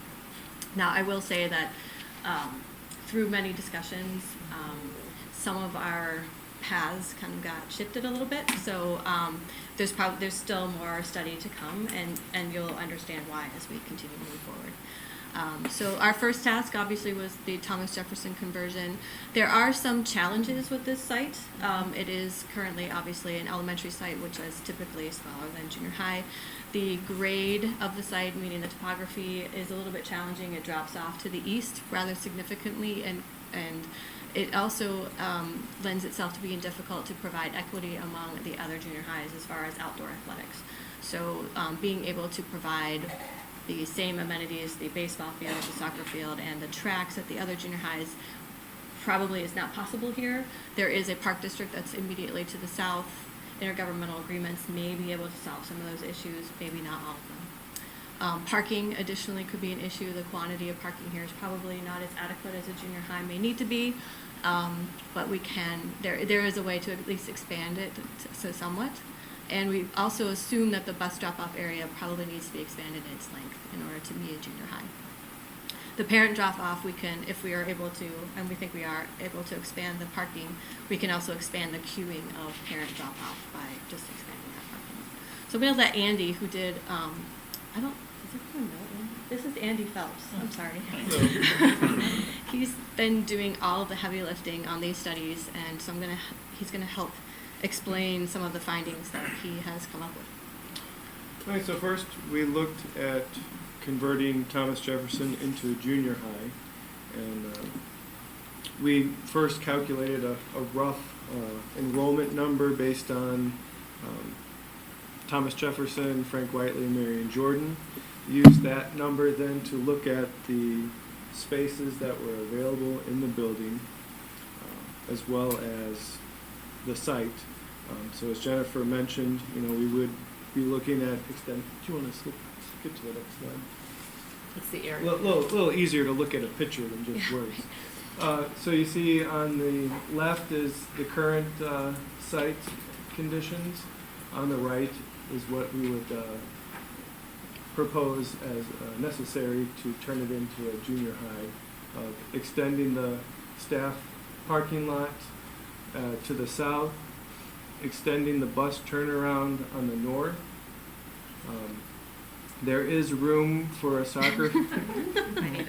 There is room for a soccer field on the far north end of the property, and like Jennifer said, the baseball field at the south in the park.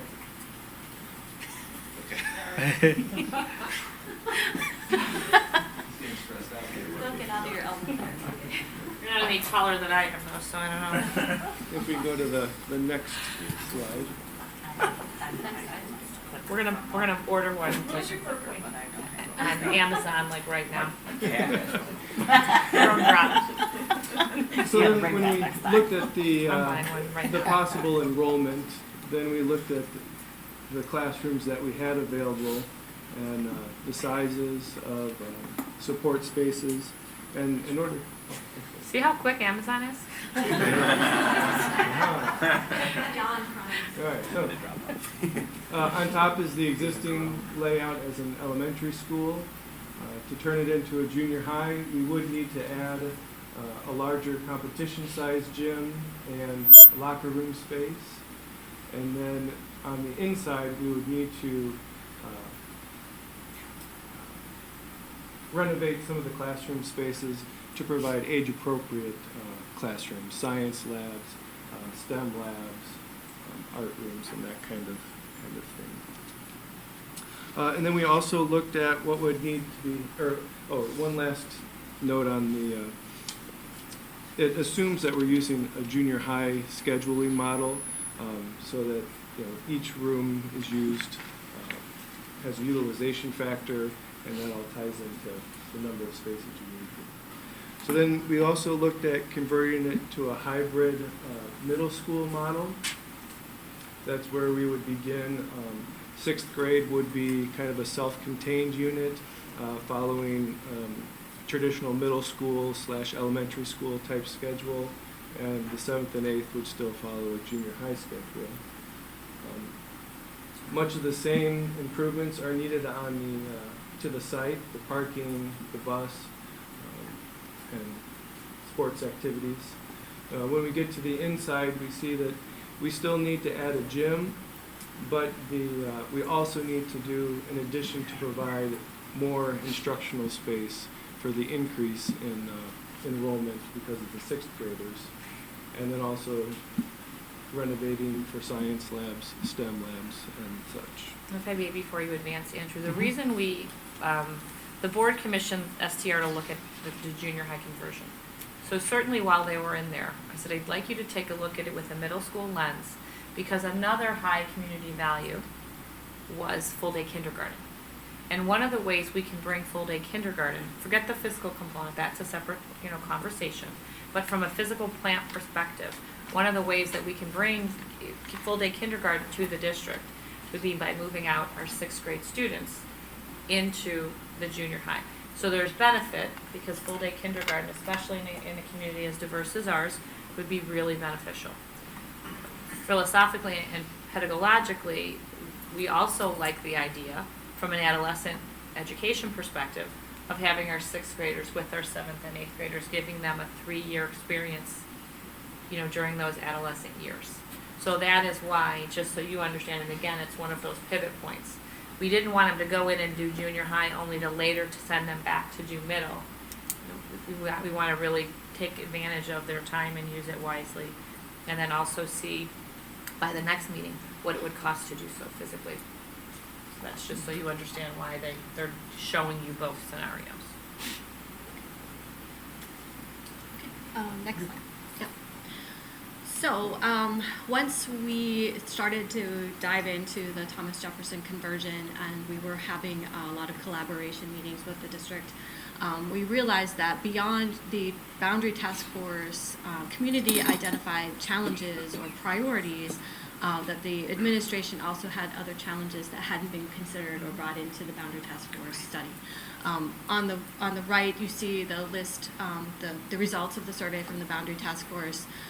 So these obviously were high priority items to consider, but we found that if you go to the next slide, there were some overriding themes, some overriding overall objectives, guiding objectives that were starting to lead our conversations, and that would eventually need district input and buy-in. And those kind of pare down to the conversion of the junior high to a middle school or a hybrid middle school, integration of full-day kindergarten, thought and examination to making sure there are neighborhood schools, examining the bilingual overlay, which there will be discussion of that, I think, later on in this presentation, as well as an examination of programs by school, i.e. gifted, special ed, ESL, and again, those will be touched on again later in this presentation. So where we started was updating our capacity study. We've kind of adjusted the graphics and the summary of this in order to make it more at a glance, easier to understand where you are with the capacities of these schools. So it's color-coded, which helps. So green is a building that's efficient as far as its functional capacity. Yellow, it is getting to be crowded, red is overcrowded, and blue is underutilized. So the left-hand side is strictly an update of the study that we prepared for you in 2017. The middle chart shows the projected enrollments that were prepared as part of the cohort study, and I can't remember the name of the person who studied that. Brian Emhoff. He did the cohort survival work for me. So we weren't using just a straight rollover for enrollment. We'll now be able to use live birth data to forecast incoming kindergarten numbers. So it won't be quite such a shot in the dark. Yeah. And then the right-hand side, so the middle side is the projections for this school year, but because of where we were in this study, we're able to actually chart it with actual enrollment that we received from the district. And then the next slide shows kind of a projecting out. So it's the projection for comparing the projections for this year out to 22-23 school years. So again, you can kind of see some schools are projecting to decrease in enrollment and others are increasing. It's kind of a, crapshoot. And you did set this percentage at 75% capacity? No. Or was it 70, 87? 85, 87, what was it? Efficient is from 65% to, to 85% of capacity. Once we get to 85% capacity to 95, it starts to feel overcrowded. Some classrooms some grade levels, you start to need to add additional classrooms to alleviate it. And then once we get to 95%, you're overcrowded. Multiple grades need additional classrooms and such to be accommodated. Under 65% is underutilized as far. Quick question. Why was it a different criteria for the junior highs? For the junior highs, with a junior high scheduling model, you have a utilization factor for a room, where how many times during the day it's used. Typically in Palatine District, there's a 67% utilization. They're used 6 times out of a 9-period day. Plum Grove is a little bit higher. They use typically 7 times out of the 9-period day. But that's again an average. So you could have some classrooms that are used 9 times out of the day. So that's why the percentages are a little different, because you can play with the scheduling of the rooms to get a little more people in there. And it's because junior high moves around. So in elementary school, everybody has their core classroom and they stay in the room. But junior high students could start in the gym for PE and not have a whole room. So it gives you more scheduling flexibility. So why is Winston campus yellow on this when they're at 103% on the actual, the 2019-20 actual enrollment? Wouldn't it be over 100% be red or no? Oh, no, because they are a junior high school. So they have a little bit more flexibility. So we go up to 110% before they are considered. Between 100 and 110 is crowded. Over 110% would be overcrowded. Okay.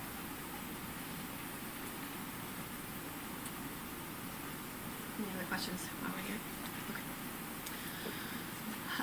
So once we took into account the updated capacity information and then the guiding objectives, we started into more of a facility master planning discussion, and we started to really create scenarios that we're holistically looking at these guiding objectives, and they take into account not only capacity but these ideas of full day kindergarten, the conversions of the junior highs to middle school, the neighborhood schools, the bilingual overlay, and examining the programs by school. And here,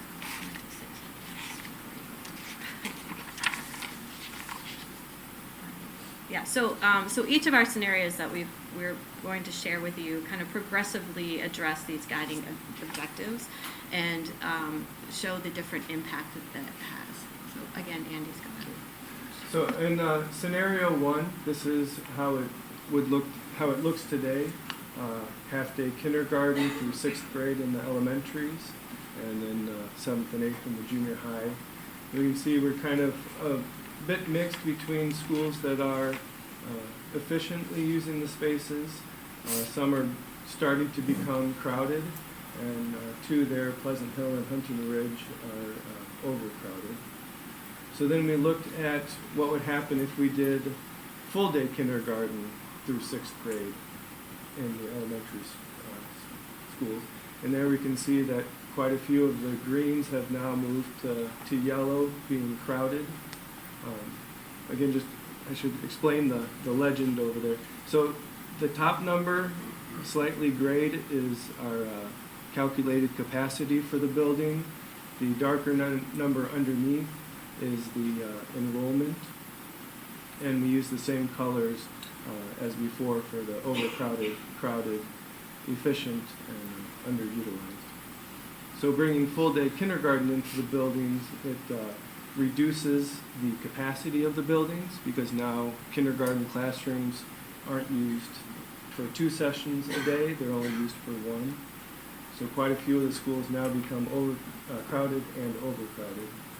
So then in scenario 3, we looked at taking 6th grade out of the elementary schools and bringing them over to the junior highs to create either hybrid middle schools or middle schools. And that alleviates the overcrowding in the majority of schools, except you see down there Frank Whiteley and Marion Jordan are now red, and that's because we've also converted Thomas Jefferson into a middle school. Quick question for this one. So this would be the first one that would require construction, correct? Actually, no, scenario 2 would require construction. We would have, so in scenario 2, we would have to add to the elementary schools in order to address the regs. To have enough kindergarten classrooms. And then we see here that some of the schools, though, when we take out 6th grade, go down beyond efficient use, and they're actually underutilized, while some are still crowded and some are overcrowded. So then we looked at scenario 4, where we adjusted the bilingual overlay and brought students back to their home schools. That actually made more schools under-efficient and brought Lake Louise and Willow Bend well above their capacities. So then we looked at scenario 5, where we adjusted some of the programs that were available at schools, moving special ed classrooms from one school to another, and we were able to balance out the enrollment and get most every one of them green. When you look at Hunting Ridge, it's still yellow, but it's just barely over the 85% mark for being crowded. So it's right there. Quick question, does this involve like changing the boundaries to do this, or just moving programs from school to school, or both? It's actually, Oh. go ahead. So it's both. We looked at Willow Bend and Lake Louise, adjusting the enrollment to balance it out with other neighborhood schools right next to it that should feed into the same junior highs. Okay, so moving boundaries and move programs. Minimally moving boundaries. But then I'm seeing it in scenario 5 and 4 also, but maybe it's earlier too. But we don't fix our feeder pattern issue from elementary to middle school, where I'm just looking at like Stuart R. Paddock, for example. You've got kids going to Winston Campus Middle School as well as Sunling Middle School, and then all meeting back up at Palatine High School, which is better, but we've still got them split at junior high level. I think that was the only school we had to split, correct? Andrew, do you remember? It looks like Central Road has it also. So Lincoln too. Lincoln. Yeah, Between two? yeah. Yeah, Central Road to Sandburg and the PGJH, and then on to Friend, both of them. And some of that is based on high school districting, that we don't really have control over. And we did not get into redistricting the elementary schools at all. So it still follows the existing feeder patterns as much as possible, just a minimal disruption there. So we took these scenarios, obviously depending on the guiding objectives that are supported by the district. Several other scenarios, just as we're talking here, could be explored. But we did want to at least test these scenarios that were discussed with the administrative team against the guiding principles, and we just simply, again, are using our color coding. Red, you do not achieve it. Green, you do. Progressively throughout, we are trying to really address all those guiding objectives. Whether or not those are all supported is to be determined. And I think that in the next slide, it kind of is just another way of looking at those scenarios as kind of what we might be doing in the next step is creating the objectives that should be explored further, and then creating a scenario or a cost option as to how that might look for further review and approval by the district. So can we talk for a few minutes about the scenarios, questions, concerns, other information that you would like? When you were looking at the scenarios, do you think, wow, I can't believe they didn't think of. I'm sure there's. Right, but that's what we we already want to came up with engage. 2 today. So. Right, we want to engage. The first thing I was kind of curious about was the Park Place School isn't listed in here at all. Right. So that seems to have fallen away. Well, it's a good question, Frank, and it's something that we've continued to talk about as a team, and a decision point that we have for you at a later point. We don't know for sure that we need Park Place, and we're trying to decide if within these scenarios, can we get by with 20 schools and not purchasing a 21st school? So that's a question that we have. And as we've moved through our work, we feel like we're making some inroads, but we don't know for sure yet if we need a 21st school. Which is why one of the reasons that we asked the board to, and the owner of the Park Place facility, to give us an extension, because we really wanted to dive deeply into this work. Interestingly enough, another developer has come forward, did a presentation for this team a few weeks ago, and one of the questions we were going to ask the board before we wrapped this session later tonight was, would you like them to come forward and at least pitch this development that they're working on to the board to see, so we kind of know what's available, and if we get to a point where we really feel as though we need a 21st school, we have Park Place and potentially another site to take a look at. Where's the other side? It is on the other side of Dundee. Near, coming up 53, near the hotel that is closed. To give you a visual, is that correct? No. Dundee and Fifth Street. 53. Yeah. Remember where the Holiday Inn Yeah, used to the be? northwest corner. In that area. But we're still not 100% sure that we need that, a 21st No. school at all. We're trying to decide. So if we do switch though to a middle school type of system, I mean, just looking at the numbers here, it looks like you need another school. I mean, you got 4 schools that are overcrowded. You need another middle school, it's like. We hadn't gotten to that exploration yet, but we were looking at additions to those 4 schools. Right. That would be- Okay. Yeah. Yes. I'm not sure there's enough overcrowding to actually warrant an entire new school. Okay. They got like, let's see. We would look into that more, but certainly more instructional spaces. I And think we depending would- on how the feeder patterns So go. you got about 900 extra kids here to deal with. Seems Ne- like a whole nother school, but And I guess again, we put there- additions on them all. Right. I don't know. There could be ways to even further adjust the feeder pattern too, because, I mean, you can see Thomas Jefferson is blue. You could Underutilized in several of those scenarios. potentially, you could turn a couple of those to green depending on how we Okay. look at it. So one of the decision points, kind of linked to your question, Frank, is do we want at some point to have STR or one of their partners come in and start costing out, what would it look like if we added additions to these junior highs? What would the price tag be?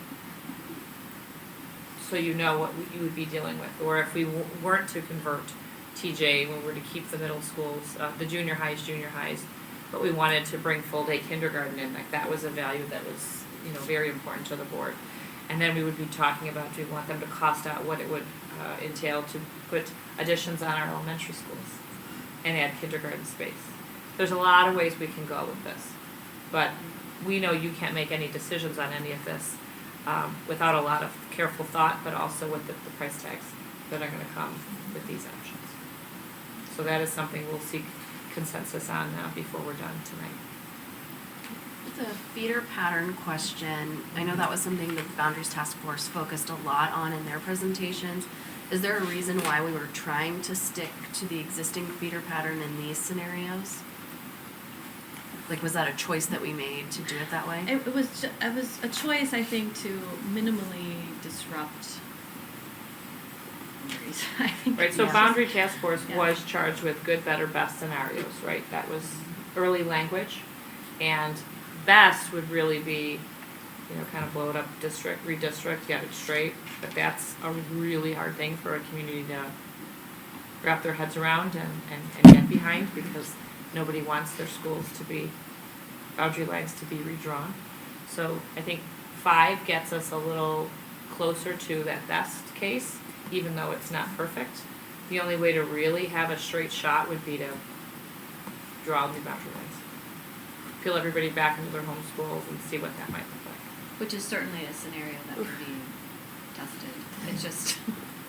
Yeah, I mean, It's never I think the reality is we need that option, at least to look at. Yeah. It might not be an option that we go with, but it's definitely an option that the community has come forth and said, we want our kids to stay together while they go through this process. We want neighborhood schools. We don't want our kids on the buses for 10, 15, 20, 30 minutes at a time. I think at the very least, we need to have that option to look at. Whether or not we choose to go with it is a different story, but I think that option needs to be presented to us as well as to the community as a whole, because that's something that the community is looking for and has expressed that that's one of their main concerns is the neighborhood schools and the feeder patterns. And I think that is something that, again, like I said, whether or not we choose to go that way is something that we at least need to see. I agree. Yeah, and really, it's the elementary to junior high feeder pattern that was a big concern. Yeah. And right now, we have very few schools that do the split. But it's very impactful when they do, so that was a goal that I think spoke to most of us when the Boundary Task Force did their work. Yeah, I mean, there are some boundaries that look pretty gerrymandered. Right. Because of developments that have happened over the last absolutely, 25 years, and it's like, I understand how it was kind of band-aided together over 25 years as things changed. I think every 25 years, or however long it's been, I think it's time we gotta, bite the bullet here and actually kind of clean that up a little bit. I don't think it has to be incredibly radical, but maybe we can fix things up so it actually just makes more sense. When we look at the maps, though, it will be radical. We've got color-coded maps that have overlays and Tom Bramley with transportation, he knows the overlays and the routes and how many, we've narrowed it down like micro to how many kids on a certain street are sent to what school. We have done the analysis, the painful analysis, and it is really, it's mind-boggling how many kids we're transporting, that we're crisscrossing the district that are not going to their home school. And one of the things that troubles us probably the most about that is it's largely our bilingual populations within neighborhoods that are being transported out of their home schools, and that doesn't feel right. Yeah, which is all because of the bilingual overlay, right? So. And we've gone into deep conversation about, do we need the bilingual overlay? Part of the reason it was brought forth in the 90s was to balance programs and services at the cluster. Well, as our demographic has changed and it's shifted, we just continue to farm students out to different schools, and one of the things we were wondering is if we peeled everybody back into their home school, what would that do to their capacity issues? What would it do to the ESL or bilingual workforce? Would we need more teachers? Would we be running more programs in smaller classes? Sometimes you cluster for staffing efficiencies. I think for a couple of years it might be, what's the best of the worst evils that we could do for a couple of years. I mean, it's going to be a process for a couple of years no matter what decision is made. But I think to have that option to see it, I think is important to say, hey, look, this is what's going to happen if we pull everybody back into their neighborhood schools. What does it do to increase the number of bilingual teachers that we need to have farmed out to different schools now at this point? What are the other, occurrences that might happen due to doing this? But I think, like I said, going back to boundary task force and knowing that we really haven't adjusted the boundaries except with adding, kind of like Frank was saying, the gerrymandering, where we've needed to over the last 25, almost probably 30 years. I think that we need to take that good hard look at it, and if the determination is made that we stick with the feeder patterns that we have now, then I think that that's the decision we make. But I definitely think we need to see that. We've done the work, so we can bring it to you in December. Okay, Yeah. great. So, we gotta present that option, I think, to the community. That's something we promised them. Yep. I think that if there's and you already have a lot of it on here, scenarios where people are going to their home school and they have consistent feeder patterns. I don't know if consistent is the right word, but those two things would be nice to see. Say that last part again. Yeah, just data put in a way where people are going to their home schools and are not split up when they're going to split up into different junior highs.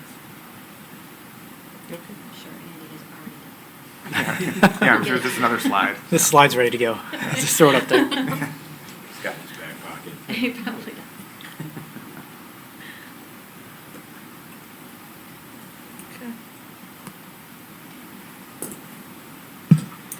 All right, so I don't know at this point if we want to just bring, to advance the slides to the next deck, the middle school approach that I spoke briefly about, the benefits of full-day kindergarten. We did some research, we gave you some information, just to start to think about the benefits of those, but then there's also implications.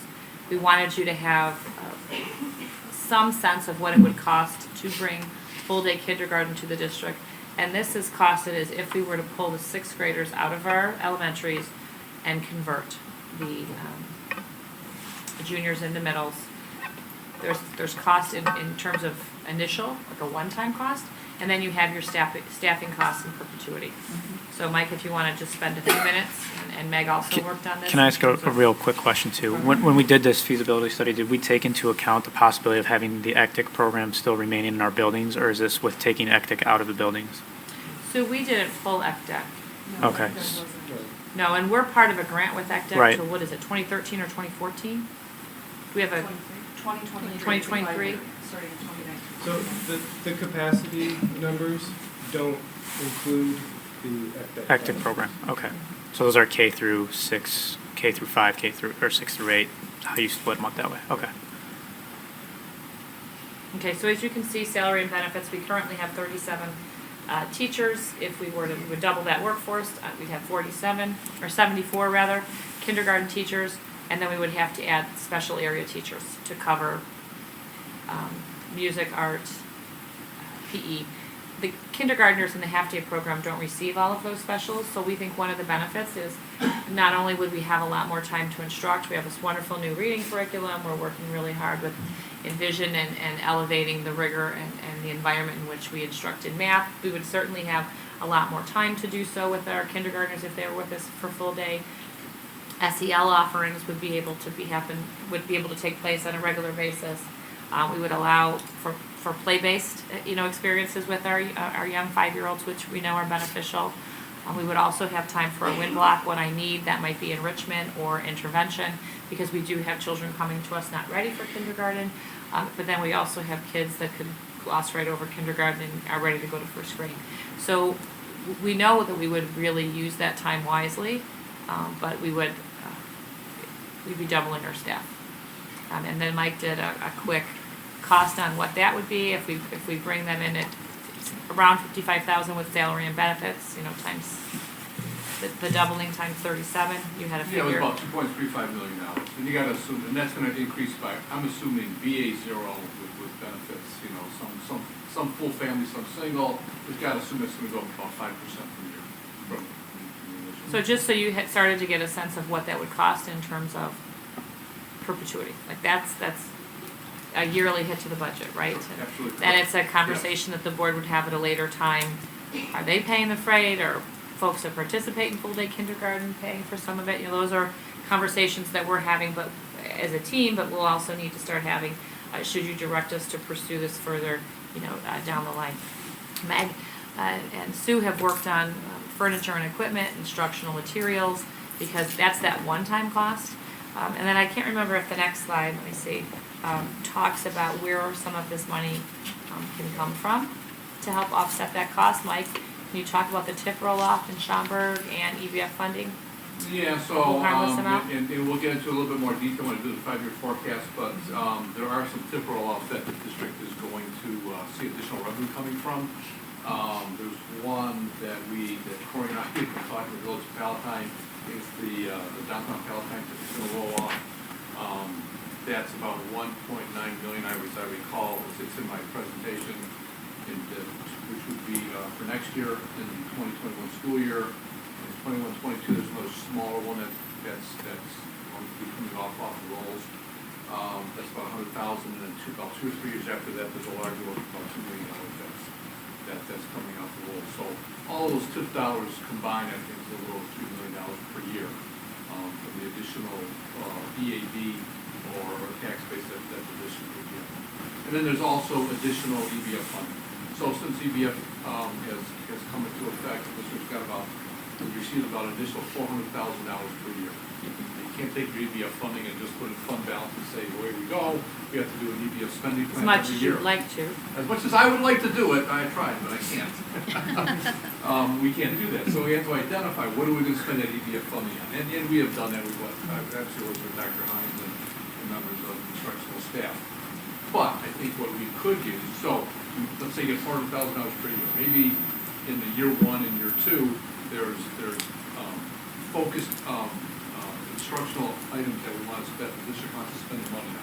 Doesn't mean because you spend it in year 1 and or year 2, you have to spend it in year 3, 4, 5, and throughout. So then when all the kindergarten comes, you have the focused instructional needs in year 1 or 2, divert some of those dollars, use those dollars towards all the kindergarten costs. And also assuming that the district continues to get about $400,000 per year in EBF funding. Our adequacy level is about 75. It keeps changing. It's 79. It's 79%. So what was the goal of EBF? Every district be 100% within 10 years, where you're 3 at 79%. That's about $7 billion statewide. If everybody at 100%, not going to happen. But I think it's fair to assume a $400,000 increase as long as the economy stays with Illinois and our state that's a plan. I think that's an important plan. So between the EBF funding, additional funding, and districts, the districts, there's more than enough money to pay for the ongoing cost.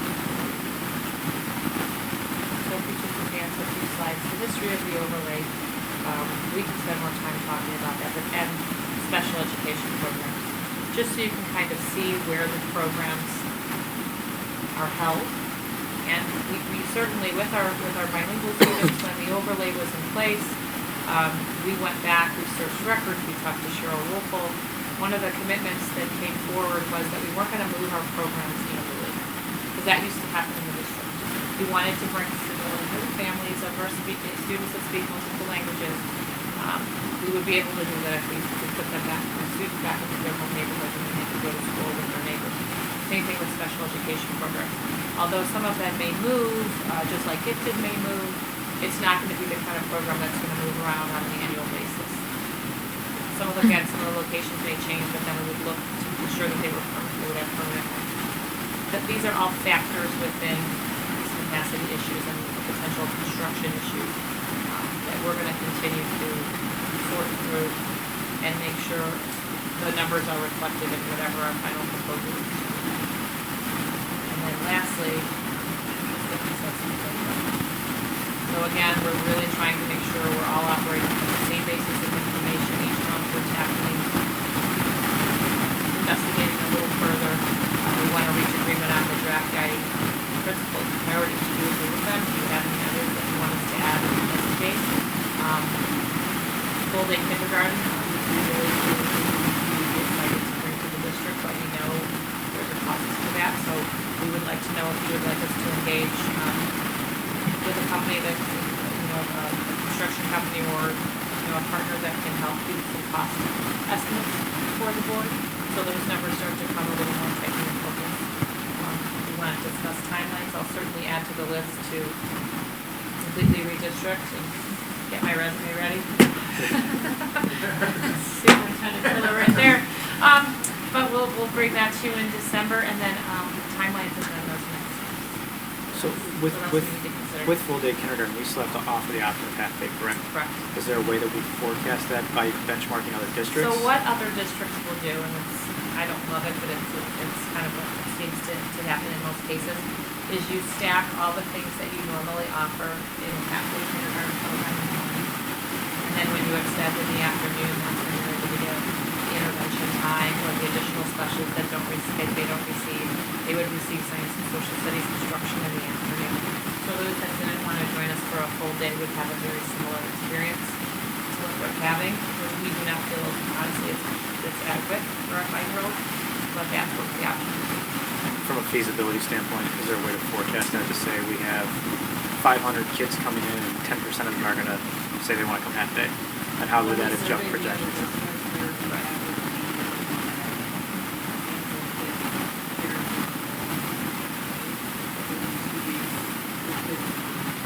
I don't want to go full day.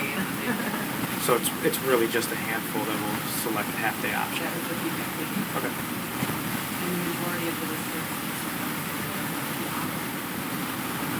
We did have my reach out, and it's very common. Did we do a similar research on the middle school model in comparing the surrounding districts? We did, again, we're one of the holdouts.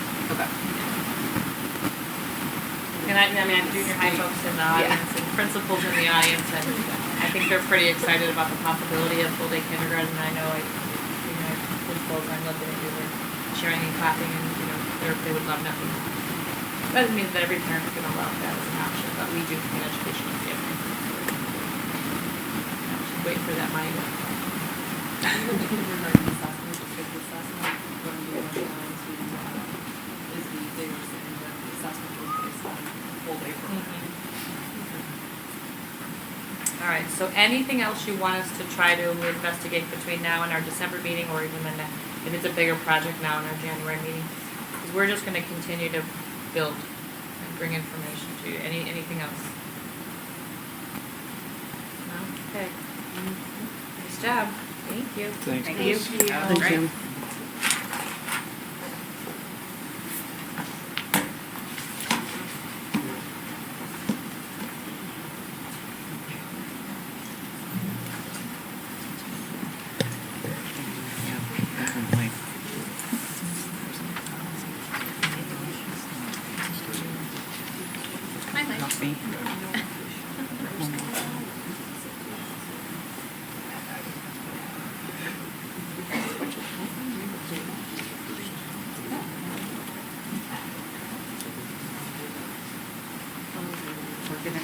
one more quick change to the agenda. It's my fault. I'm linear, I'm very linear.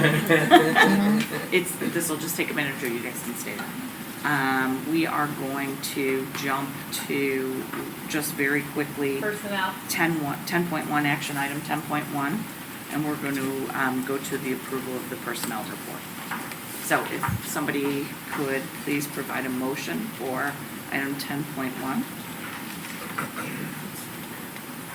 Make a motion to approve, wait a second, right? Yeah, motion to approve the November 13th, 2019 personnel report as presented. No. That's the right one, isn't it? 10.1, right? In the board docket says approval of personnel report, administration certified and non-certified 10.1. I like 10.1.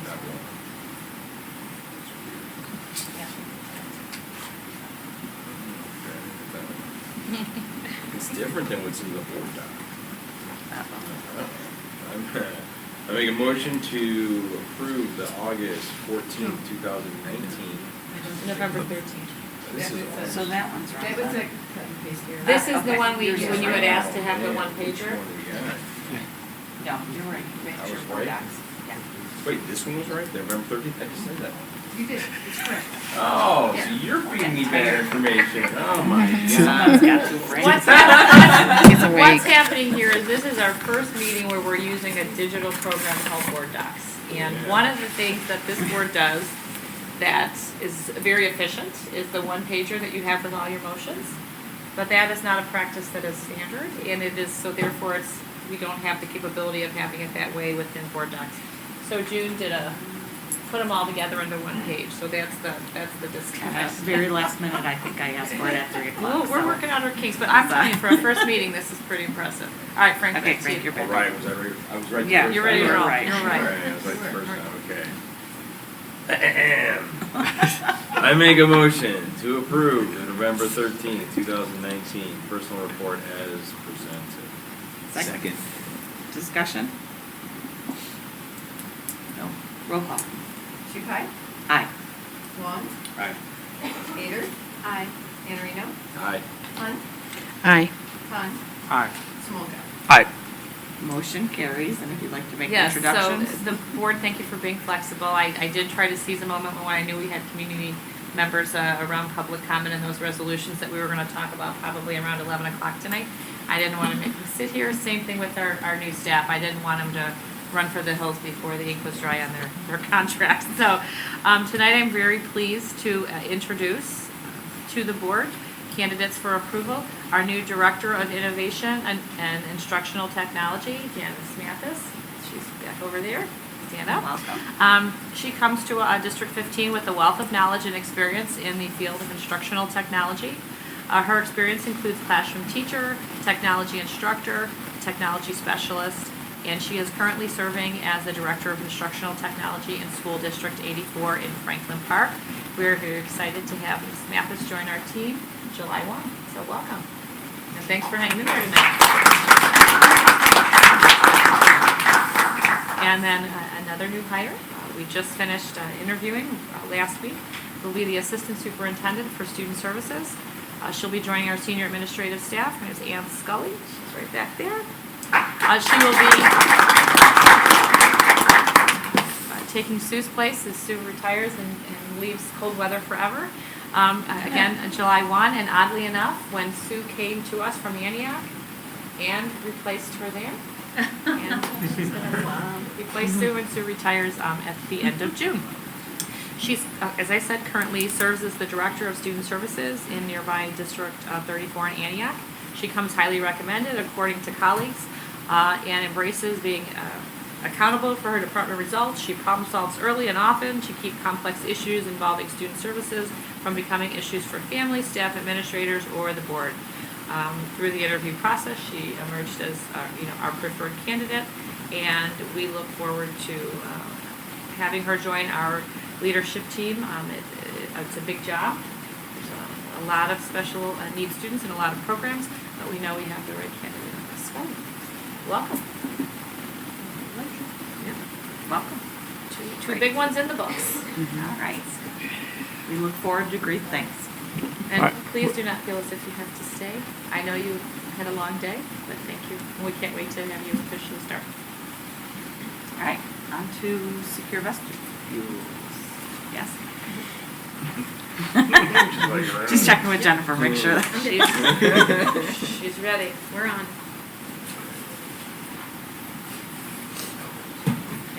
That's 7-2. 7.2. So, I know we previously presented to the finance committee about tackling, and to the board, about tackling the secure vestibules this summer for those that were not. So last summer, in 2019, we provided secure vestibules at Palm Grove, Carl Sandburg, Hunting Ridge, Virginia Lake, and Kimball Hill. So the only remaining schools that did not have them, we're trying to tackle for the summer of 2020. That would be Frank C. Whiteley, Lincoln, Stuart Paddock, Central Road, Marion Jordan, and Walter Sunley. The schools in the right-hand column already have secure vestibules, but the plan is to bring those up to the same level of security that for the vestibules that we did last summer. So it would be adding secure Mylar film to the glazing, as well as changing door hardware so that there was the same security within the office that we have at the 5 that we've completed last summer. So it's bringing those up to another standard. So for the ones that I'm going to talk about 3. There are 6 total, obviously. 3 of them, let me back up again. So when we originally presented to the finance committee, we had worked on design concepts that were prepared by Craig Phillips in order to solve the problem of secure vestibules only. When we brought this to Dr. Hines and to the administration as just normal, this is where we are with the project, how the design is, it was pointed out that while we're doing this work, bringing these offices and up to the same equitable kind of functions that the other schools have, especially schools of similar size, maybe we could take the opportunity to make those changes now. So the 3 schools that I'm going to talk about, we were able to achieve those goals kind of in a relatively minor way, making small adjustments. So in each of the layouts, and even the ones that Andy will talk about, what we have is an existing plan on the right, which actually kind of shows the demolition, and then the original scheme on the left. And then the next slide will show the revised scheme that was created after talking with the school principals as well as Dr. Hines as to what changes we could make in order to improve the functional use of those spaces. So for Frank C. Whiteley, what we were able to do is create a larger reception area for the main office by just straightening out the wall that was there. It was also determined that this school did not have a conference room within the main office space, and a lot of parents and there's a lot of needs to have a conference room within that space. So we simply are adding a wall, which is the current staff workroom, to create a new conference space, and then removing a wall to create the staff workroom and the staff lounge in the same area. So this is a scheme that adds an additional $115,000 for that additional renovation space. The next school is Lincoln. Originally, the plan was to really simply we're kind of adding on to the interior space by creating a new exterior wall and enclosing. Show that wider right there. Oh, can you go back? And back up. Okay, so we added this space into the office so that you come in these doors, but then you have an interior space to go in. If you go to the next slide, then we can see that this really doesn't change much, but we are able to increase the size of the nurse's room to provide 3 cots. Given the size of the school, the number of students in the space that was originally there, this is really more adequate for the nurse to be able to meet the needs of the students. And this was an additional $90,000 increased estimated cost. And then finally, Stuart Paddock, there's very minimal change. We were providing a new door in the existing vestibule, and the next slide really just shows that instead of using a furniture solution, that we create a built-in millwork for the reception desk. Our original estimate actually already assumed that, so there was no change. in the cost to this, this revised scheme. If there are any questions on these three, I can address those now, and then Andy can talk about the more significant revisions.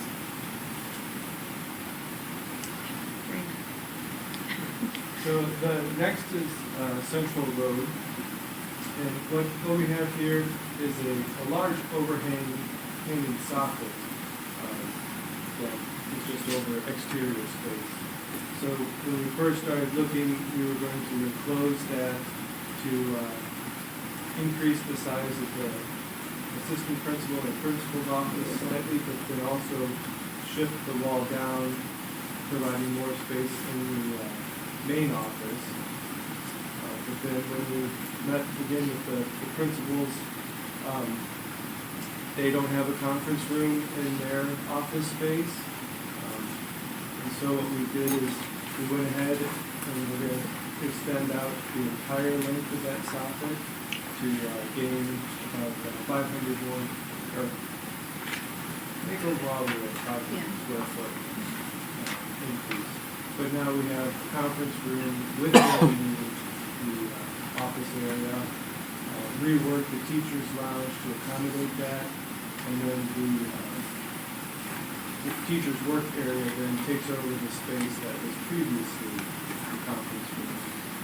The idea here is that a parent or anyone from the public who's coming in for to speak with an administrator or a teacher, they stay within the office area. They don't exit out into the school in general in order to have that conference. They just come in and then they can go right out. This one is more expensive because we are adding more square footage to the building, but also quite a bit of interior work, and then also touching the nurses area to make her space equitable to the other schools in the district.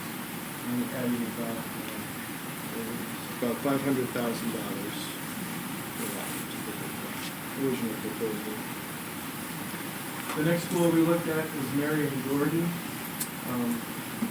It has, the way it currently is now, visitors come into the vestibule, buzz the door gets buzzed, and then they walk into this large entry lobby and have to cross the corridor to come into the office.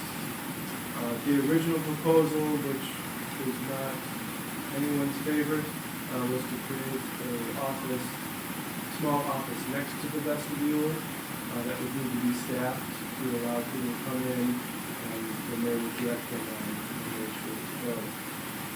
So then we looked at a couple of different scenarios and chose this one, which is an addition in that entry courtyard. So we're expanding again the square footage of the building, and then moving the general office to the front along with the principal and the building assistant, and then renovating the area that was previously the general office, the principal, and the nurses area to gain an entire classroom while giving the nurse a larger area, again equitable for the size of the school and the population, and then increasing the size of the conference room as well.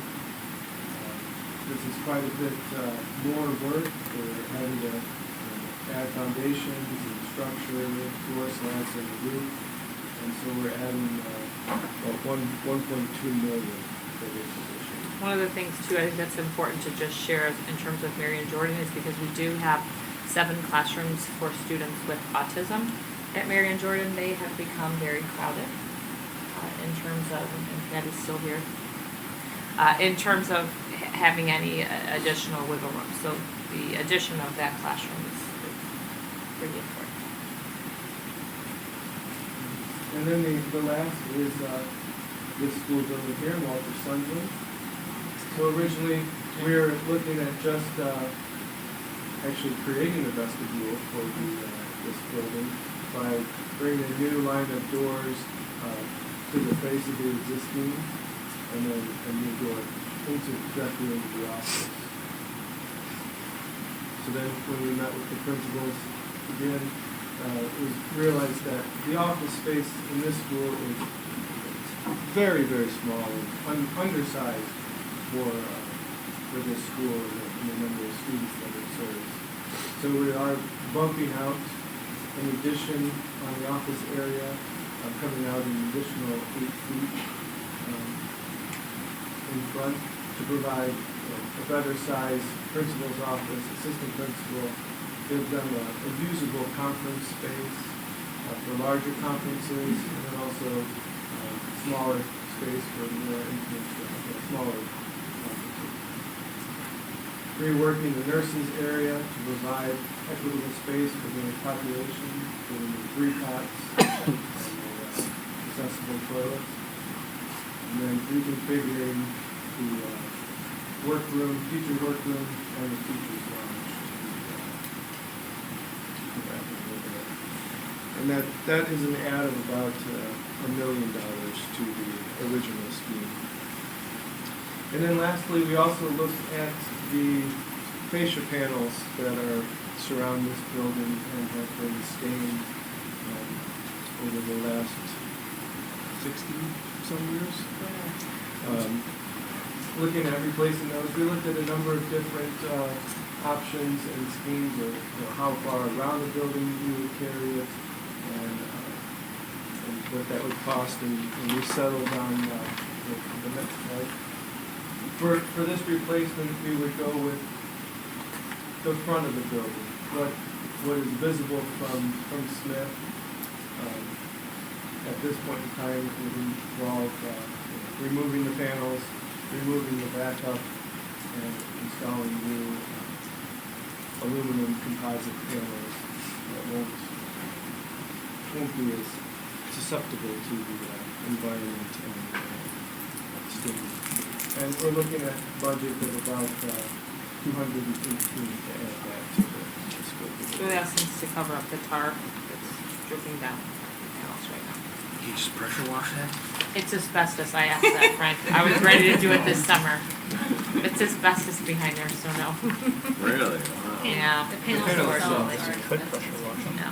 Oh, yeah? So you just like blast asbestos everywhere with the pressure washer? We're not doing that. I think we can nix that idea. I mean, we could. That might be bad. It might Could be, considered not a good idea. One question on all of the various proposals.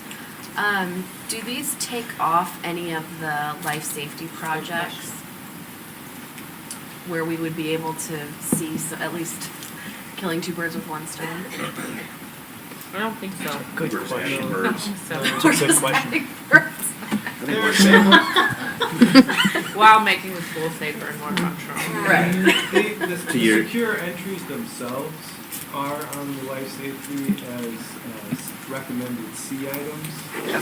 So. Oh, That's yes, true, you yes, can you're back right. that out. That's right, There yes. you go. Was it? Yes. Yeah. Mary Jordan what? Roofing. It's a Line item for $2.7 million swap on a $200,000 gain on us. We did a Yes. $200,000 That's a good deal.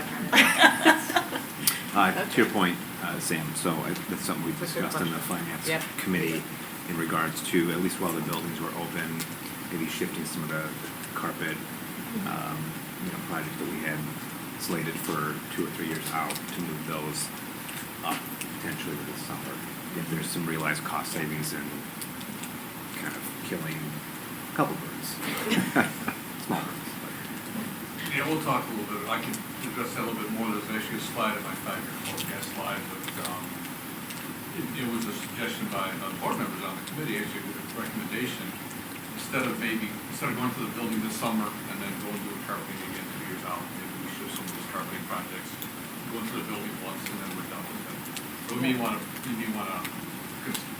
board may want to consider accelerating some of those to this summer, and then maybe there's a trade-off in some of the carpeting projects. We had planned for the summer of 20, maybe trade and go in the summer of 21 or 22. So my recommendation is I would put a bid out for carpet for probably like 4 or 5, realizing once we get the bids in, then we can collaborate with the board and decide which one we want. Pick and choose, which one we accept all.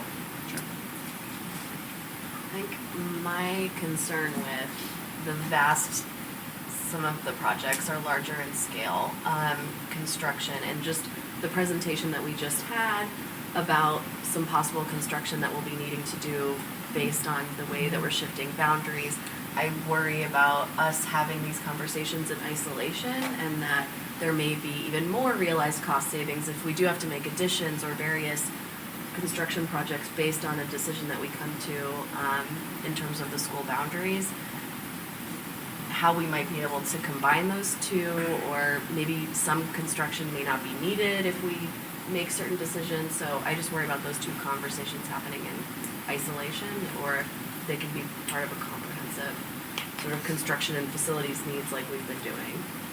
We would have to decide then to, and I agree, it'd be a smart conversation to have. We've talked about that. Yeah. It would mean not securing the other 6 schools through vestibules if we delayed. That's the only reason this thing is kind Right. of, in a sense, coming in the front of the line. Mhm. Because it's part of the Correct. conversation about vestibule, which Right, was from last year. like that. And do we believe with the expanded scope on these particular buildings that we're gonna still be able to complete all of these by this summer? Oh, yeah, I Okay. What we can tell you for sure is if we were to build additions, we wouldn't be touching those front offices or any of the new Right, secure spaces. I don't think this would be throwing good money at but, because it is isolated to the main offices, Right. those areas and those functions are gonna be needed regardless of what goes on there with the facility. Okay. I- So I if that gives I- you any relief, I don't know, but we know we're not gonna open Yeah, them up and I then a couple appreciate years that. later Um, demolish what we built and reno it again. We would be putting additions in other areas, but not in Yeah, the I front appreciate ones. that thought. I mean, I think we would caution you if there were anything that we thought might Yes. be torn down later for some strange reasons. Could there at least be some cost savings, even if we're not retouching the same spot, by having construction crews out at our sites anyways? That there might There is be an some economy of scale, but I think if the board chose to go forward with all of these, you're getting an economy of scale also, because the project is immediate enough to get interest. And one Okay. construction company for all of it, so. They would bid the work, and how you bid the work is Right. based on a larger job, higher interest, and they have more competitive bids as a result of this, a larger scope of the project than you would get if you were doing a smaller scale construction. Yeah. I mean, if you think realistically on the other issues, even though we're getting closer, I appreciate all the work of the facilities committee, but those decisions and those ultimate maybe expansions of these schools are not coming soon enough to justify delaying these projects, in my opinion. It's a much more long-term plan Oh, versus a agreed. short-term plan. Absolutely.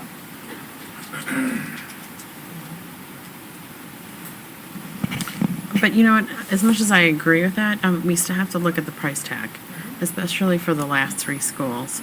In consideration that Mary Joint, it's gonna be $1.2 million for that expanded, scope. What are our other options? So that we can bring this price tag lower. So we have consideration for how much we already have to spend, with the Boundaries Task Force, with, having full-day kindergarten. I mean, you know, this is important, and of course, life safety. And we haven't even begun to tackle how we're gonna pay for all of that. So the community is gonna ask that question. It's a lot of money. Where are our priorities? So one of the things, the original proposal with Mary and Jordan, if you can picture Mary and Jordan, and I can't remember if we toured there, but you come into a vestibule, you have a very wide open area, and then you have the office. So why it's so expensive is we're really literally flipping all that space. The only other way we could really do it is that first option on the far left, which would be to create a small, almost like a small room. We would hire an additional staff member, so it would be an additional FTE to man that desk. And really their sole job would be to welcome people in and out of the building and then send them on to the existing office. We didn't just like that idea as having one person very isolated from everybody else in the school, sitting in a box by themselves at the front of the school. Plus, it is an FTE, and although it wouldn't be a very expensive FTE, because they would really be a greeter, glorified greeter in their own little area, it just didn't feel good to us to have one person in a little room by the front door. So then the only other option, again, because the office is back on the other side of an open hallway, really was to do the flip. We couldn't really see any other way to secure that building. So, I mean, unfortunately, believe me, we did not want to bring that large increase to the board, but we really didn't know what other options. I guess one to question, investigate. what was, in Mary and Jordan, what was the reason for adding the classroom that we're adding? Although is that just something additional because we need it anyway? We just vacated the space Space. where it was. Space Right. frees up. So We moved out what was there when they added all the other stuff. Okay, I got you. Okay. Exactly. So I mean, I knew Mary and Jordan was going to be a disaster. I mean, my kids go to school there, and I'm like, I don't know how you do without putting that little Right. office in the corner, and that kind of sucks. So I knew this was going to be a disaster. Yep, no, it's. I was that's not. how we felt. I was not ready for the Walter Sumlin. Yes, I was not ready for that one.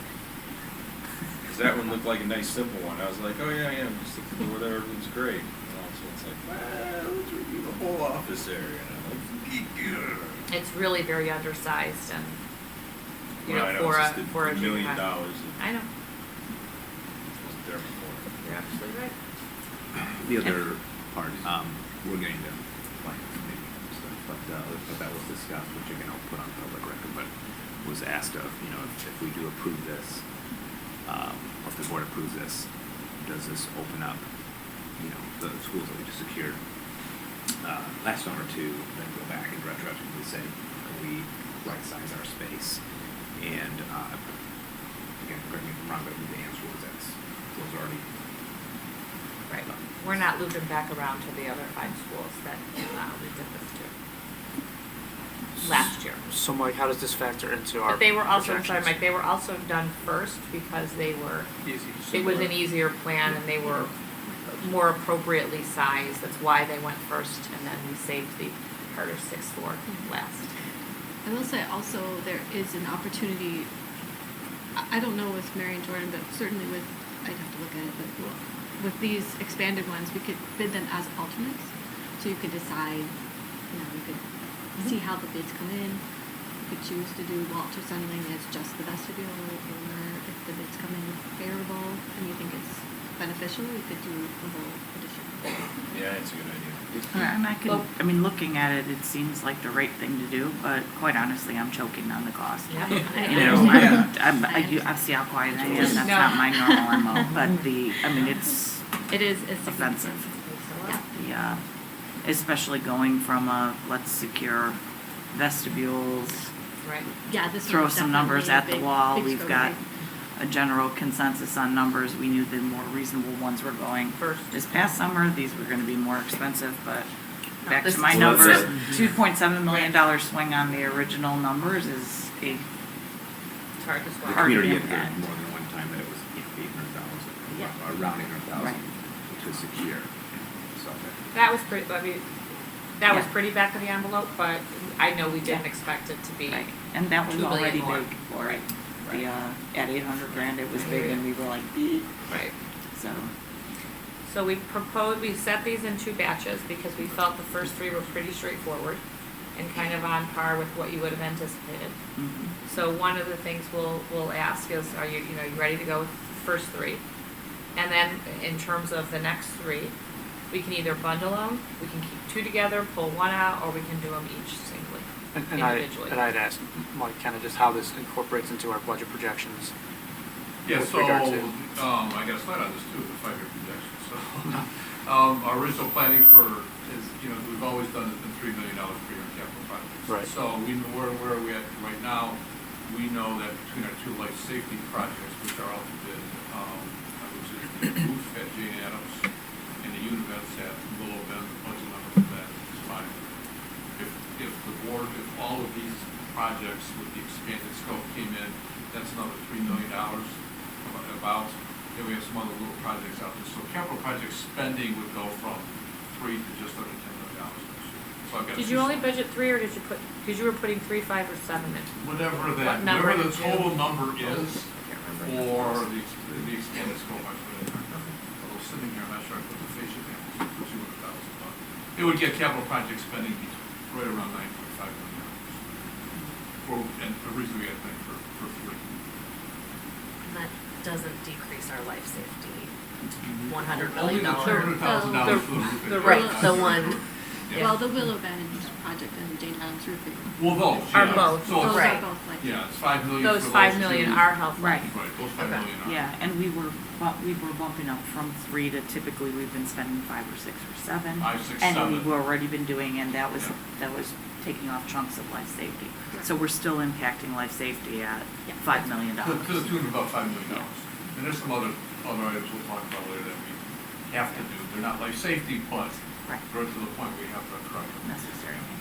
So I guess can we break out board opinion on the two, again, the two separate agenda items, that you've got the first 3, and again, I would venture to say, since we've got Whiteley in there, to move the carpet, into that, if we approve that, to move forward, is that let's chunk it up.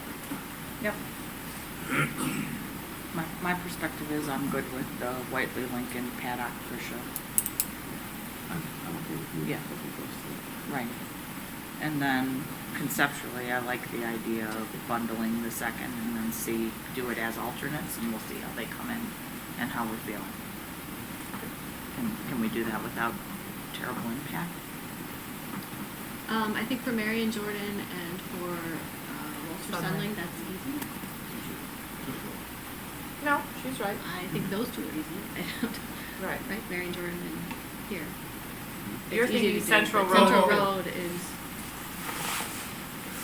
Should be bundled by itself, or should be bundled with Whiteley, Lincoln, and Stewart? As far as doing alternates for all 3 of those, I think it's possible. We can do the vowel as alternate. The expanded scope could be bid as. I see what you're saying. Central Road's too small to just have it by itself. Oh. Is that what you're saying, that 651? Well, is- all 6 will be bid together, so it should be okay. I'm just thinking of the logistics of the construction documents, but I think that we can separate it enough that it would be easy to do alternates for all 3 of those expanded.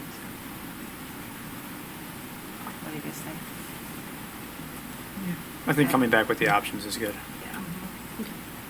And the other thing that might be good is, we putting it as the reason for the expanded scope is due to the fact that the existing space does not meet the demands of the staff, STR part. So that's why we have put this together. So maybe a little bit more detail, if you have it now, is that what was the issues that have been, was that expressed by the staff, was it expressed by the principals, what were the issues? It was a little bit of both. So it was expressed by the staff, and there was a history of, I think Craig shared the history of the design of this building, and was undersized from the get-go. Whoever was in charge of making those decisions made decisions without being future forward thinking.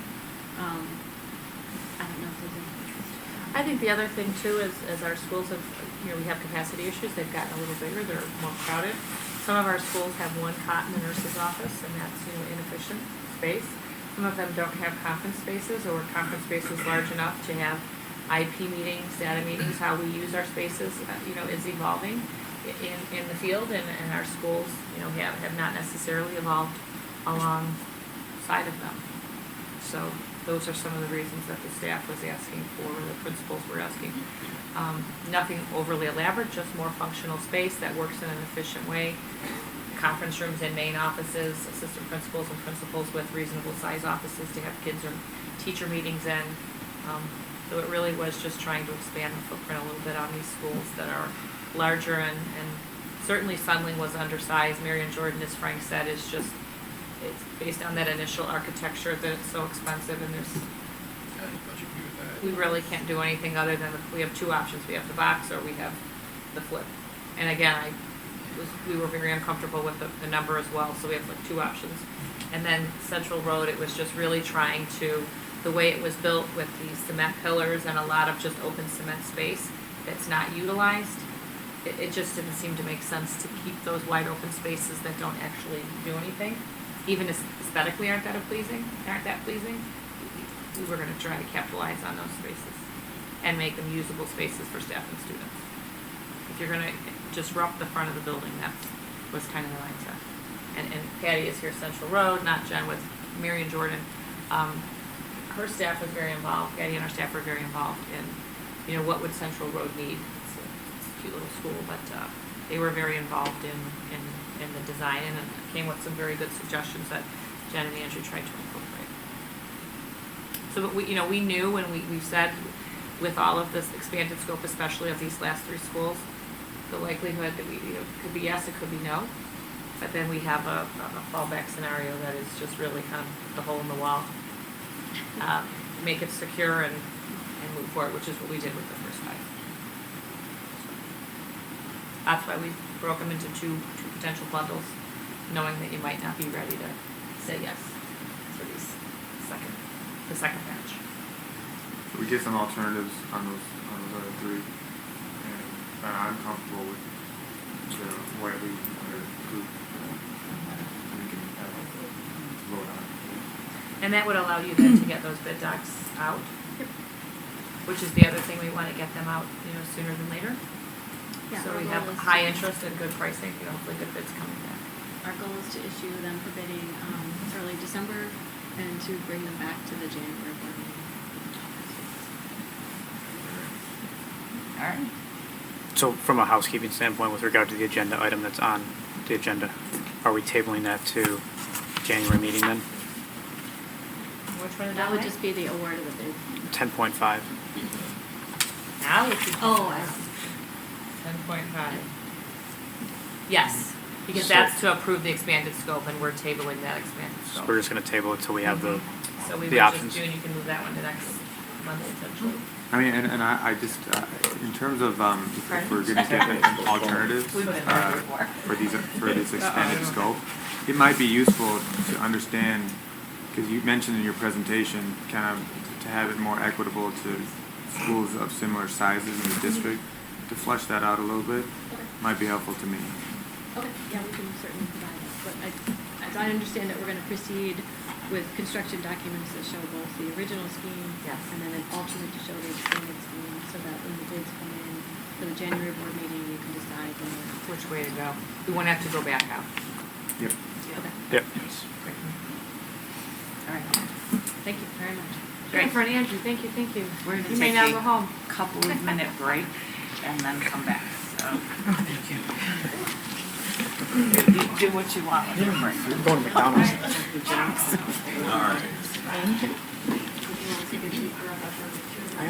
Yes, there's no time for breaks. Let's go. No, I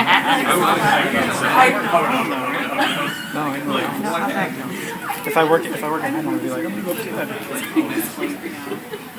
The only one I was kind of like, the other two I had to do were very like they knew we were going to stop. Let me know. The person in the box thing, I was like.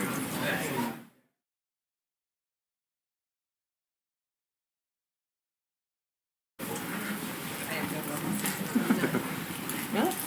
Was it the Paris trip, or was it here? One of the resolutions. Oh, no. Here. Thing with the allowing Let fresh everything. So do not adopt.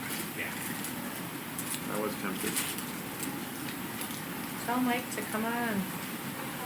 Supposed to be a powder your nose break, quick.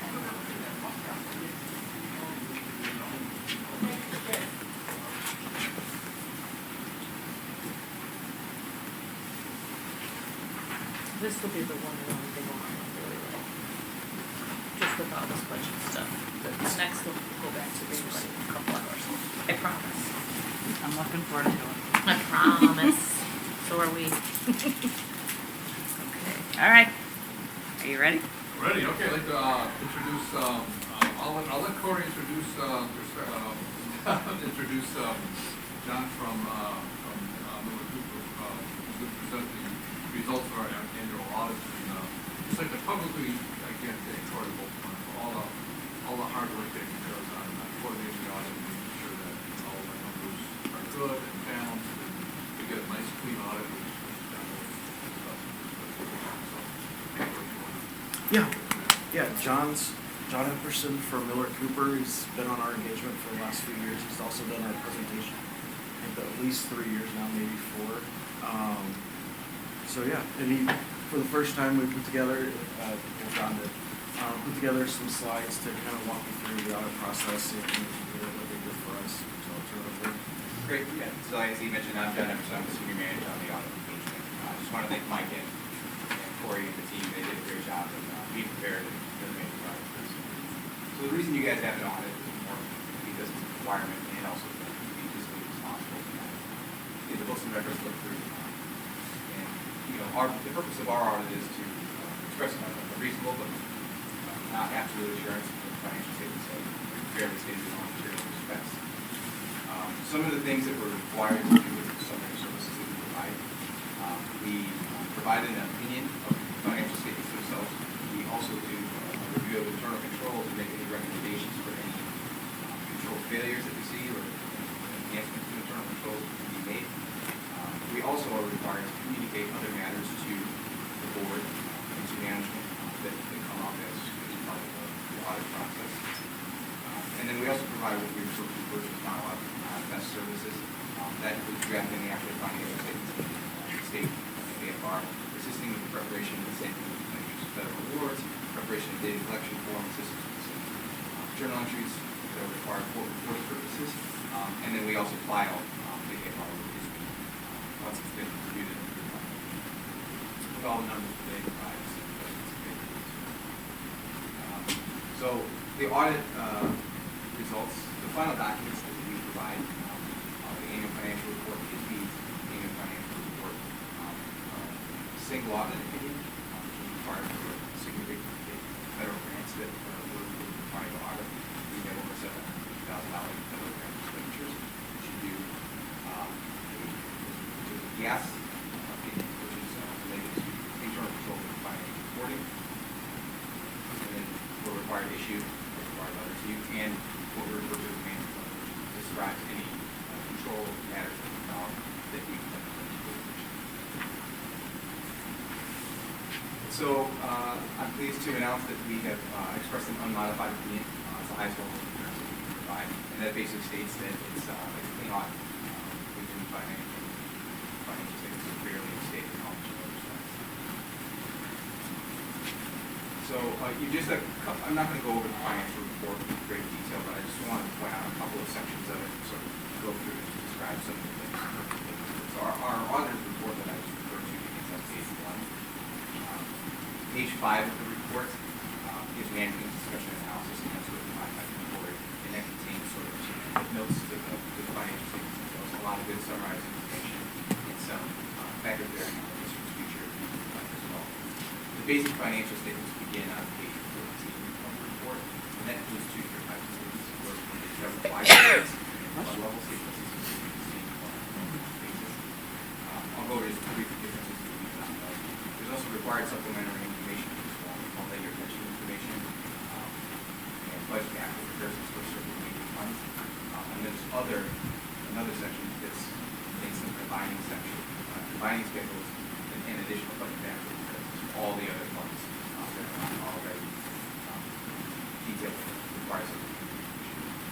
So the 2 different types of financial statements that we have, the first one starts with statement of position, statement of activities. Those are on a full basis for business.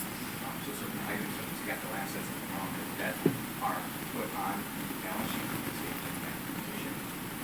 Where in fund level statements, those items are expensed, if that payments are expensed, if fixed assets are expensed, and any new debt that you obtain is shown as other financing source. There's a couple other differences, and in between the 2 schedules, there's a reconciliation that gives you a bridge from one level of balance to the other. So just a couple of financial highlights here. This is the statement of net position or deficit at the government level. So that's the full basis of accounting. Includes all of your assets, all the capital assets are in there. There was an increase in total net position in the current year, 8.5 million. That's mainly as a result of some changes in pensions. And not all of it that flows through. Pension debt, including the debt, there's 165 million total debt. I'm sorry, 171 million total debt. 124 million of that debt, you'll see on the next page, is directly related to IMRF, TRS, PHIS, and other post-employment benefit liabilities, which are actuarially determined and are subject to fluctuations based on investment returns, changes in assumptions, mortality, all sorts of things that actuaries will have determined for TRS and THIS. You're part of a big plan. You have a proportional amount that participates in it, and you have to report a proportional amount based upon how much you contribute to the plan, which is whatever the rest contributes to the plan. So the next financial highlights are the fund level financial statements. So I have a revenue and expenditures chart. There was a significant change in the educational fund revenues and expenditures, and they directly correlate to each other. That relates to there's certain on-behalf payments that the state of Illinois is required to make in pension funds on behalf of the district, and the way those are calculated changed in the current year. But again, they're an in and they're an out, so there's really no net impact to the district's net fund payments. Most other funds sort of remain pretty static. Same with the expenditures, as I pointed out. The only difference here, again, educational, mainly related to those on-behalf payments, and for the life safety unit and life safety projects during fiscal time. So there's no expenditure. The fund balances by fund is sort of good to look at what's there. We do have much over. The majority of the funds stayed pretty in line with each other. There was actually a reduction in the capital projects fund deficit as the deficit is spending that eventually will have to be covered or funded by either additional bonds or from other sources of transmission funds.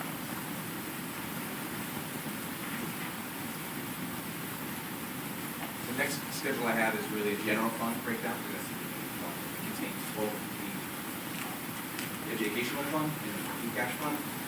And I sort of did a couple of comparisons to compare the total unassigned fund balance that's not designated for any purpose, and compare that towards annual expenditures, and you have about 27% of your total annual expenditures available within your unassigned fund balance.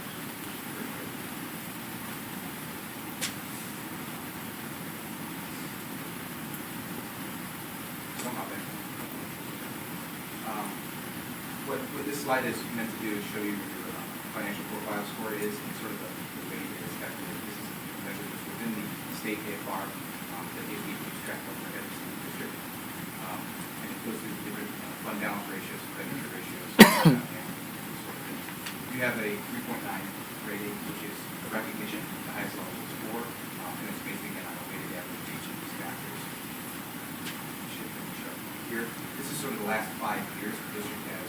You can either be in recognition, review, or watch, and you've been in recognition for each of the last 5 years. These cash on hand, great way to keep us together, perfect over one metric that keeps sort of the What does the days need to be? Because it was 100, they want like 180. and we were at like 157 or something like that. We've been shy, like 150 now.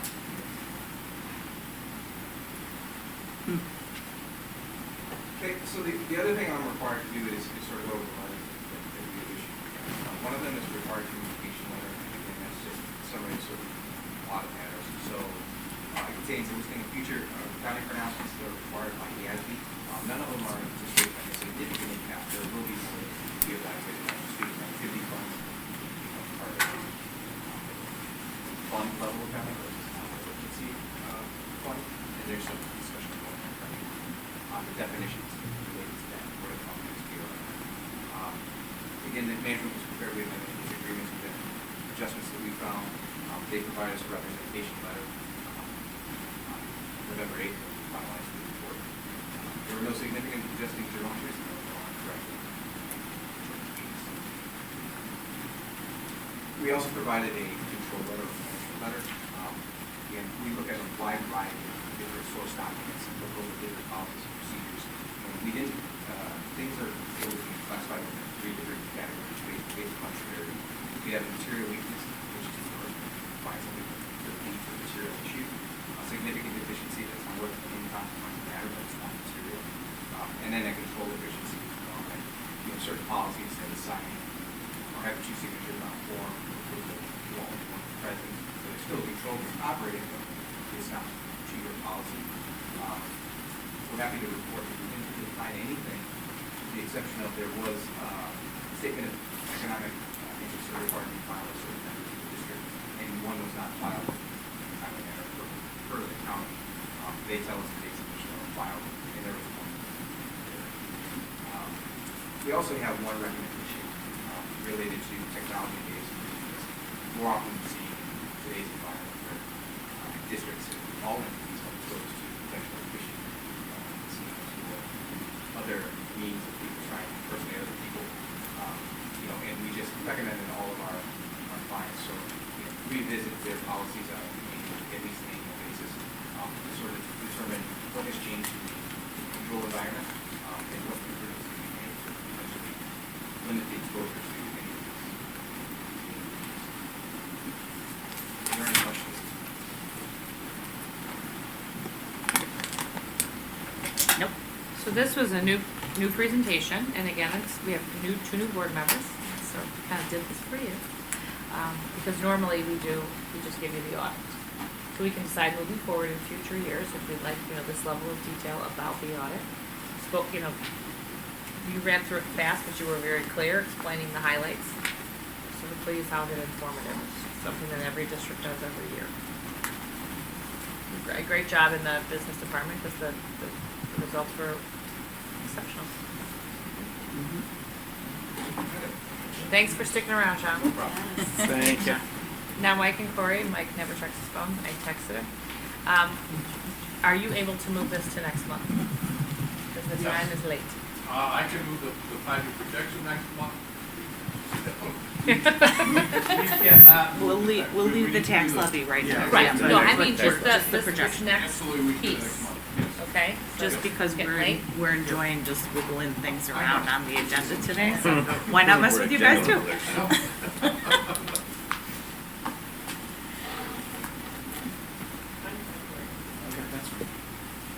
All right, well, she's pulling that up. So, as we talked about, one of the reasons we're not allowed to skip this or move this back is that we're required to do a public presentation where we're estimating by fund the amounts that we're going to, ultimately ask you to approve next month of December.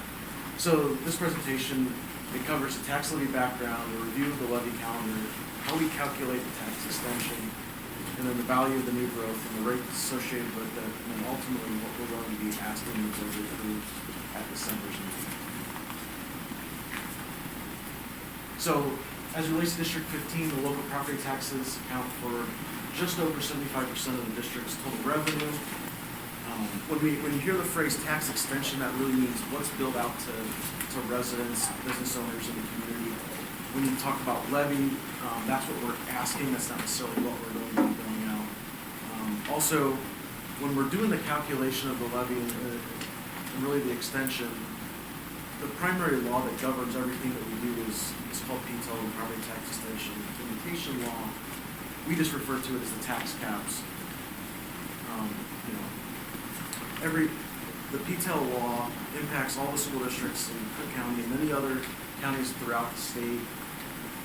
One of the key points to PTEL is that, what you're allowed to increase as far as your limit in any given year is prior year's amount plus CPI plus the value of any new growth within your boundary. One caveat to this law is that if you were not to capture everything that you're entitled to in any one given year, it's kind of a capture it or lose it. You don't have the ability to go back 5 years later and say, oh, I wish I had done that in 2015. It's lost forever. Each year's levy sets the foundation by which all future levies and extensions are calculated. As it relates to debt service, Cook County will determine once assessment amounts and rates are set for every property within our boundary. they will do a calculation to get us the amount that we need to pay off our principal and interest on the bonds. For District 15 to be able to, calculate, here, we need to, just state by fund the amount that we need. This picture shows which counties in Illinois have PTEL, which ones have rejected. The ones that are solid white, they've never even voted on it, and they just have your more traditional model. All right, the levy calendar. We're estimating the taxes to be levied tonight. Next month, we'll ask for the board's approval, and then once it's been approved, we would just need to file it with the county by the end of this year. This slide shows the last 5 years of CPI. It shows what new growth has been, and we've calculated an average of 14 million in new growth. One thing to keep in mind as it relates to CPI is that the 1.9% was what CPI was in 2018. As of today through October, the CPI that will impact next year's presentation, we're at 2.43%. So one thing that you do see is once you get to September, October, CPI historically is kind of maxed out, taken steps back in the last couple of months.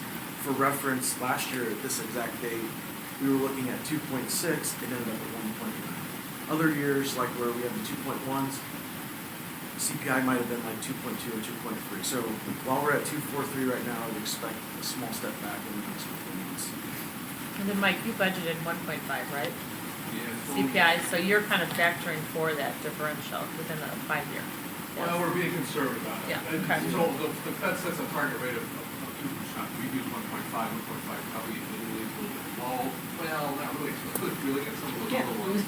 Yeah. We're I should remember standard. Maybe 0.5%, I think, $625,000 of additional revenue for every 0.5%. Which then compounds. All right, the next slide shows, so the purpose of this slide is to really show the board that our budget years, our fiscal year, they just never are going to match up to the tax year, which runs on the calendar year, or July to June. And so what we talk about tonight, what we ultimately approve next month, will really help Mike and I, calculate revenue amounts for the 2021 year, and what we did a year prior to tonight is really impacting what the revenue amounts were for the current 1920 school year. All right, so this slide shows key numbers. So the top line is what our extension was without that last year. The 3.4 billion of EAV is last year's amount. And then the line where it says minus 3.89. So if you were to look at Mike's 5-year forecast, we've always kind of assumed like gross property values are going to grow by like 2%. We're just kind of trying to mirror inflation. I went to a meeting with business officials about a month ago. There was a presentation by the Cook County Clerk. As you may be aware, the northern triennial of Cook County is a reassessment year. There's like a dozen townships. And so what they had provided that day was what was the median change in assessed value by township. Every township but 2 saw increases in their assessment. Palatine was one of the 2. So the decrease in assessment, the median was minus 3.89%. So we felt like that was an appropriate number to use in this calculation because the relationship between the overall value of property versus what we're going to extend impacts the rate, which then impacts the value of new growth. So we thought it was important to reflect that in our calculations. So then with the decrease in the AV, it gets you to 3.3 billion. Then the line where new growth, as I mentioned a couple slides earlier, the 5-year average was 14 million. We've put in our 5-year forecast, we planned for 10. Why do I have 41? The 41 is a representation of 10 million that we've expected new growth in any given year. Plus, about a little over a week ago, Dr. Hines got a letter from the Village of Palatine where they're required, if they're going to dissolve the TIF, to let us know by November 1st of any given year. They sent that letter with like 10 days to spare. So the expected value right now of the Dundee Road TIF, like Dundee and Hicks, or the Walgreens, all the way over like the Target, that area would be roughly $31 million worth of EAB, subject to reassessment like every other property. So that gets us to 3.3 billion. This slide shows, how do we go about the process of calculating the rate? It's, a very detailed calculation. Last year's extension of CPI. You have the total EAB minus the value of new construction.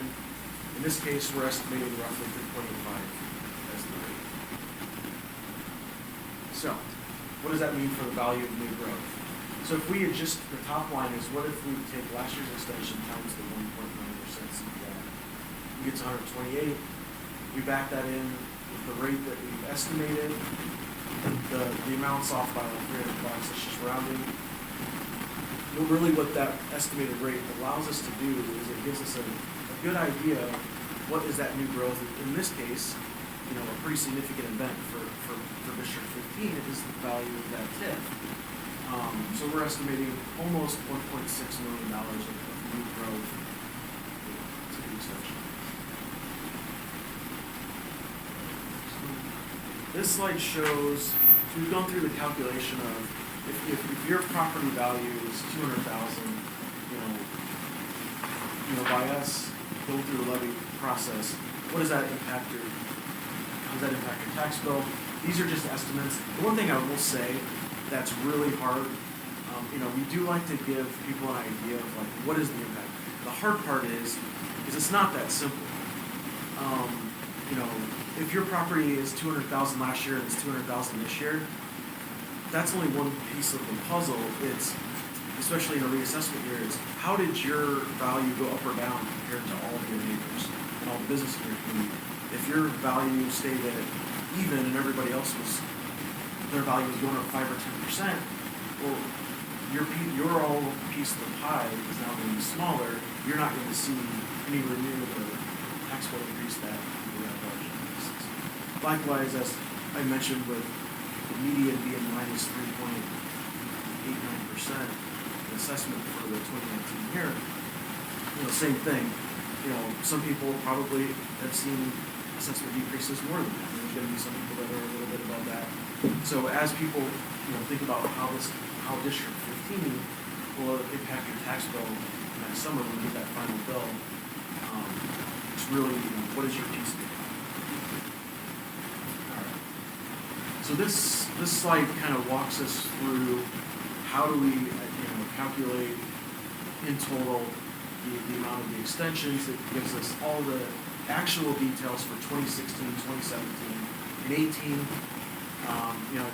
The line that I like to focus in on is you just go straight to the bottom. What is our extension? So, for 2018, our total extension was 125.7 million. We're estimating that in total, we're looking at 129.7 million to be collected during the 2020 calendar year. I believe the next one's the last slide. This slide shows, first column is what was the actual by fund extended. The middle column is what we estimated. So you'll see the third line from the bottom, 129.7 million matches the previous slide. That's what Mike and I think we're going to get next year. The far right column is the amount that we're going to ask the board to approve as our levy for next month. And the reason that amount is different and higher is that Cook County doesn't, compared to some of their peers, doesn't make things easy. There's no information on like what's the value of new growth. Other counties will tell their business officials what that is. So in essence, we need to balloon that to make sure we capture all that very valuable new growth. The key number that would probably be reported as a result of this meeting, if you were to compare the first column, 125.76 million to the 131.4 million, we are ballooning the levy at 4.5% for this year. So that is what you're asking the board to approve next week.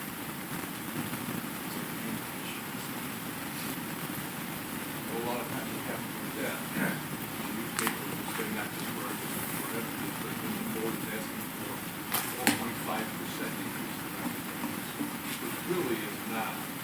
very misleading because we report them only extend access to what the actual dollar is, and based on the growth. It will be less than 4.5, unless there's a huge amount of growth out there. So that's like that. So that happens every year.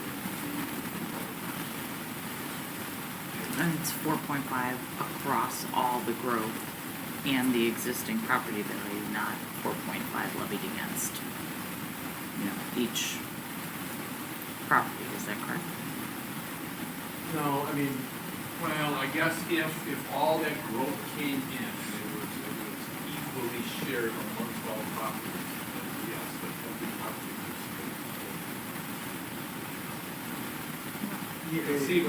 is conceivably, I think the way I look at it, the way that the system is meant to, is that the value of like any new growth, like a TIF, or if you put up like a new subdivision, it's not meant to it's meant to be new money to any taxing body, like the school district. It's not meant to harm existing taxpayers.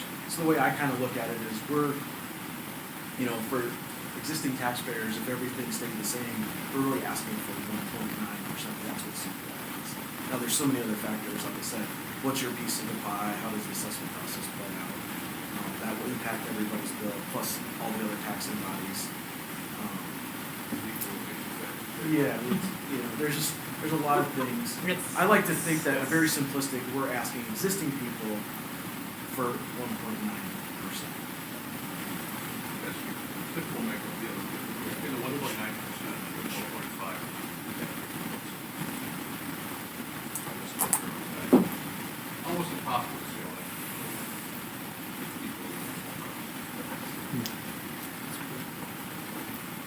So we have to be ready to say that. It's because of TIF.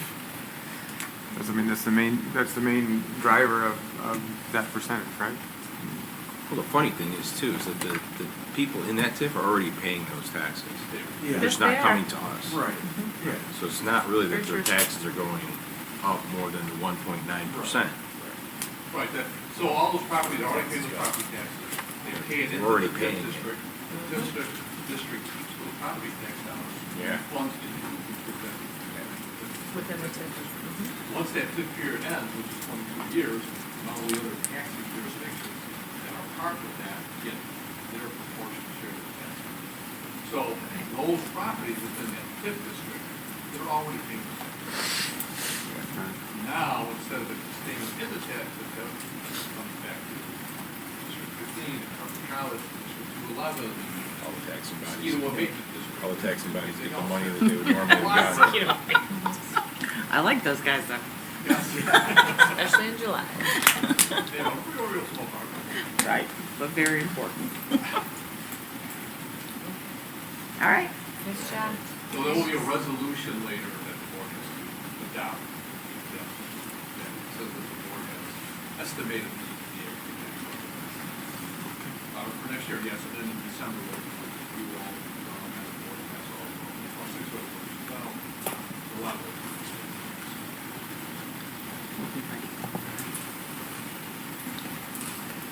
Yep. Thanks, guys. Thanks, guys. Thank you.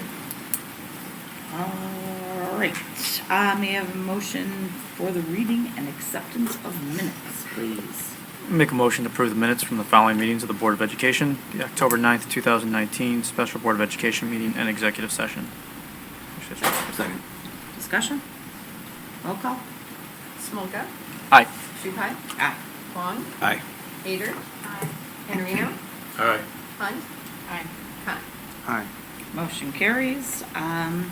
Ed Red Frick. Let's see. Ed Red, very exciting. There wasn't a whole lot. They are in the second veto session, going over some stuff. Trying to remember if there was down some stuff. The only thing that looked really interesting was the fact that they've got a bill that will impact the way school districts, how they communicate with employees, how to do with the unions. The bill requires school districts to provide to the bargaining unit representative any home and personal cell phone numbers on file with the employee every month, and the legislation also requires that any employee with questions about union membership be directed to the bargaining unit representative. That seems pretty normal.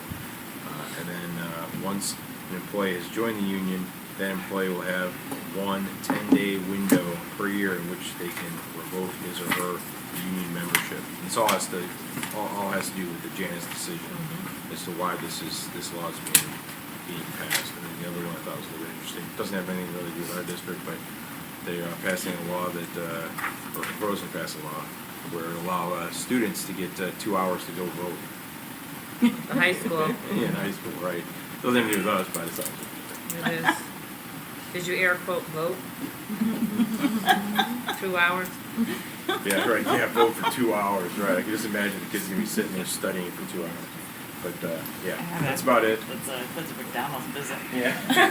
Just about the right amount of time to hang out for a while. Awesome, thanks, Frank. 1-5 Foundation, Mike. Nothing to report. Finance Committee, Anthony or Wenda. Great news is everything's been discussed. So, the Finance Committee, Wenda and I met November 5th, and most of the agenda items we've already covered. Secure vestibules for the 5 schools, and obviously enhancements, 5-year projections, which Mike will go through next meeting.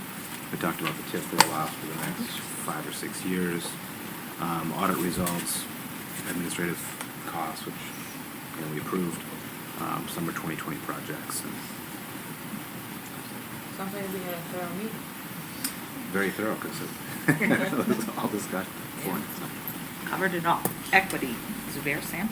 I have nothing to report. No, we don't really have anything to report at this time.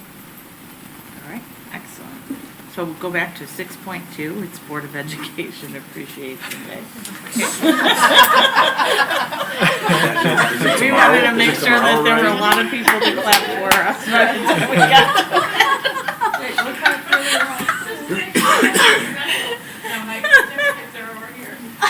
I was gonna skip it, but I thought it'd be funny this time. Oh, wait, that's a spiffy certificate. I love the word. Oh, so funny. Okay. Oh, we appreciate it. I appreciate you, Frank. Thank We you. appreciate each other so much. We like to As I'm appreciated. have these long meetings. So, District 15 is joining with 863 other school districts in the state of Illinois, and hopefully honoring their board members, maybe a little earlier, maybe a little later, it depends, than we are at this time, for your dedication, your volunteerism, and your service to the community and the school district. So kidding aside, it's not an easy job to be on a board. You volunteer lots of hours, you sacrifice sleep and time with your family, and you have all this extra work to do. But we couldn't run the district without the board. So, and you're such a great board. And believe me, I've worked with a variety of different kinds of boards. You guys are wonderful to work with. Your hearts are all in the right places. So it makes it very easy to say thank you, and that we appreciate your voluntary service to the students, the staff, and the community that we serve. So as a token of our appreciation, we just have a little certificate for each of you. We have a window decal so you can show your pride in CCSD 15 that has our new logo. And I think June left you a few other little goodies. I'll use Sam's as a demo. You have a little box of yummy thank you candies. This is your dinner. and another version of our decal. And then you all have little pins that you can wear on your board lanyard as proud district. To your board members, thank you very much for your service. Do we have a lanyard? I think you're the whole thing. Yeah, it's a cool thing. You have Oh, This is what your idea came out of. I did. Thank you. Does anybody want to do a wave in the other 6 people that are left? The quiet llama. Yeah, there you go. Speech. I'm still contemplating. All right. Thank you, Lori, that was Thank you. lovely. All right, moving on to item 10.2. May I have a motion, please? Make a motion to accept the audited financial statements for fiscal year 2019 as recommended. Second. Discussion? Roll call. Wong. Aye. Ader. Aye. Panarino. Aye. Hunt. Aye. Khan. Aye. Smolka? Aye. Shupai? Aye. Motion carries. Item 10.3, motion. I make a motion to approve the resolution estimating the aggregate levy for the tax year 2019 as presented. Second. Discussion. Roll call. Ader? Aye. Vanderino? Aye. Hunt? Aye. Khan? Aye. Smolka? Aye. Shupai? Aye. Wong? Aye. Motion carries. Item 10.4. I make a motion to waive the limitation on administrative costs for school year 2019-2020 and direct the superintendent to notify the State Board of Education within 45 days of this action. Discussion. Roll call. Vanderino? Aye. Hunt? Aye. Khan? Aye. Smolka? Aye. Shupai? Aye. Wong? Aye. Ader? Aye. Motion carries. We will postpone item 10.5 until the next meeting. 10.6, motion please. Make a motion to award the contract for custodial cleaning supplies, bid number 20-006, to the following 6 vendors. All American Poly of Piscataway, thank you, New Jersey, for $9,945. Bolter Companies of Chicago, Illinois, for $48,122. Chemcraft of Chicago, Illinois, for $39,311. Supply Works of Lombard, Illinois, for $191,590.60. Unipac Corp. of Brooklyn, New York, for $7,150. And Warehouse Direct of Des Plaines, Illinois, for $2,807.25. For a total amount of $298,925.85 as recommended. The bid award is based on lowest vendors meeting bid specifications. Second. Discussion. Roll call. Hunt? Aye. Smolka? Aye. Shupai? Aye. Wong? Aye. Ader? Aye. Vanderino? Aye. Hunt? Aye. Motion carries. Item 10.7, motion please.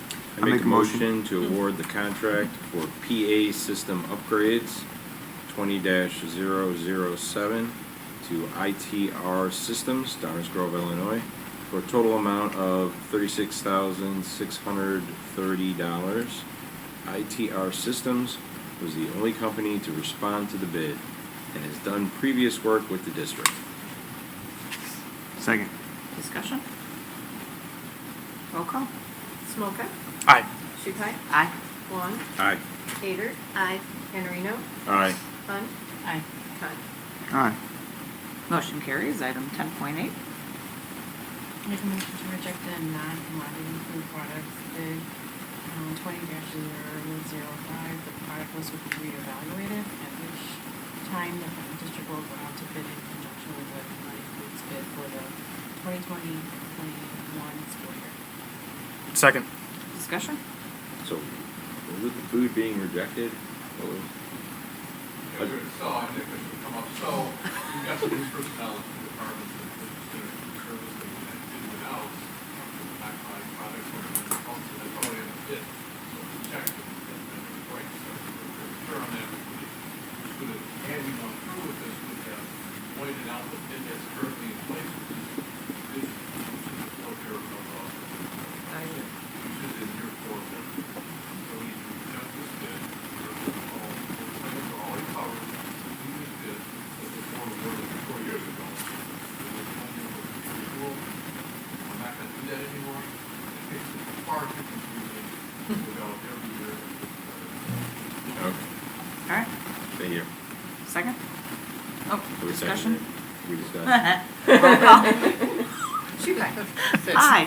Wong? Get There will be Aye. no more discussion. Ader? Aye. Vanderino? Aye. Hunt? Aye. Khan? Aye. Smolka? Aye. Motion carries. Item 10.9. Make a motion to award the contract for rock salt and triple melt bid 20-009 to Conserve FS Woodstock, Illinois, for the amount of $52,850 as recommended. It is noted that the 2 lowest bidders did not meet the requirements put forth in the bid specifications. Second. Second. Discussion. Roll call. Wong? Aye. Ader? Aye. Vanderino? Aye. Khan? Aye. Hunt? Aye. Smolka? Aye. Shupai? Aye. Motion carries. Would anyone like to remove anything from the consent calendar? May I have a motion, please? Make a motion to approve the consent calendar as presented. Second. Roll call. Peter, Aye. Henrino, Aye. Hunt, Aye. Hunt, Aye. Smolka, Aye. Shupai, Aye. Vaughn. Aye. Motion carries. Correspondence? Within your board book, you have the FOIAs that we have received this year, the amount of hours that we estimate that we put into response to the FOIAs, and copies of the actual requests. Any questions? Questions? Okay. All right. May I have a motion to adjourn? So moved. Second. Second. Those in favor? Aye. Meeting adjourned.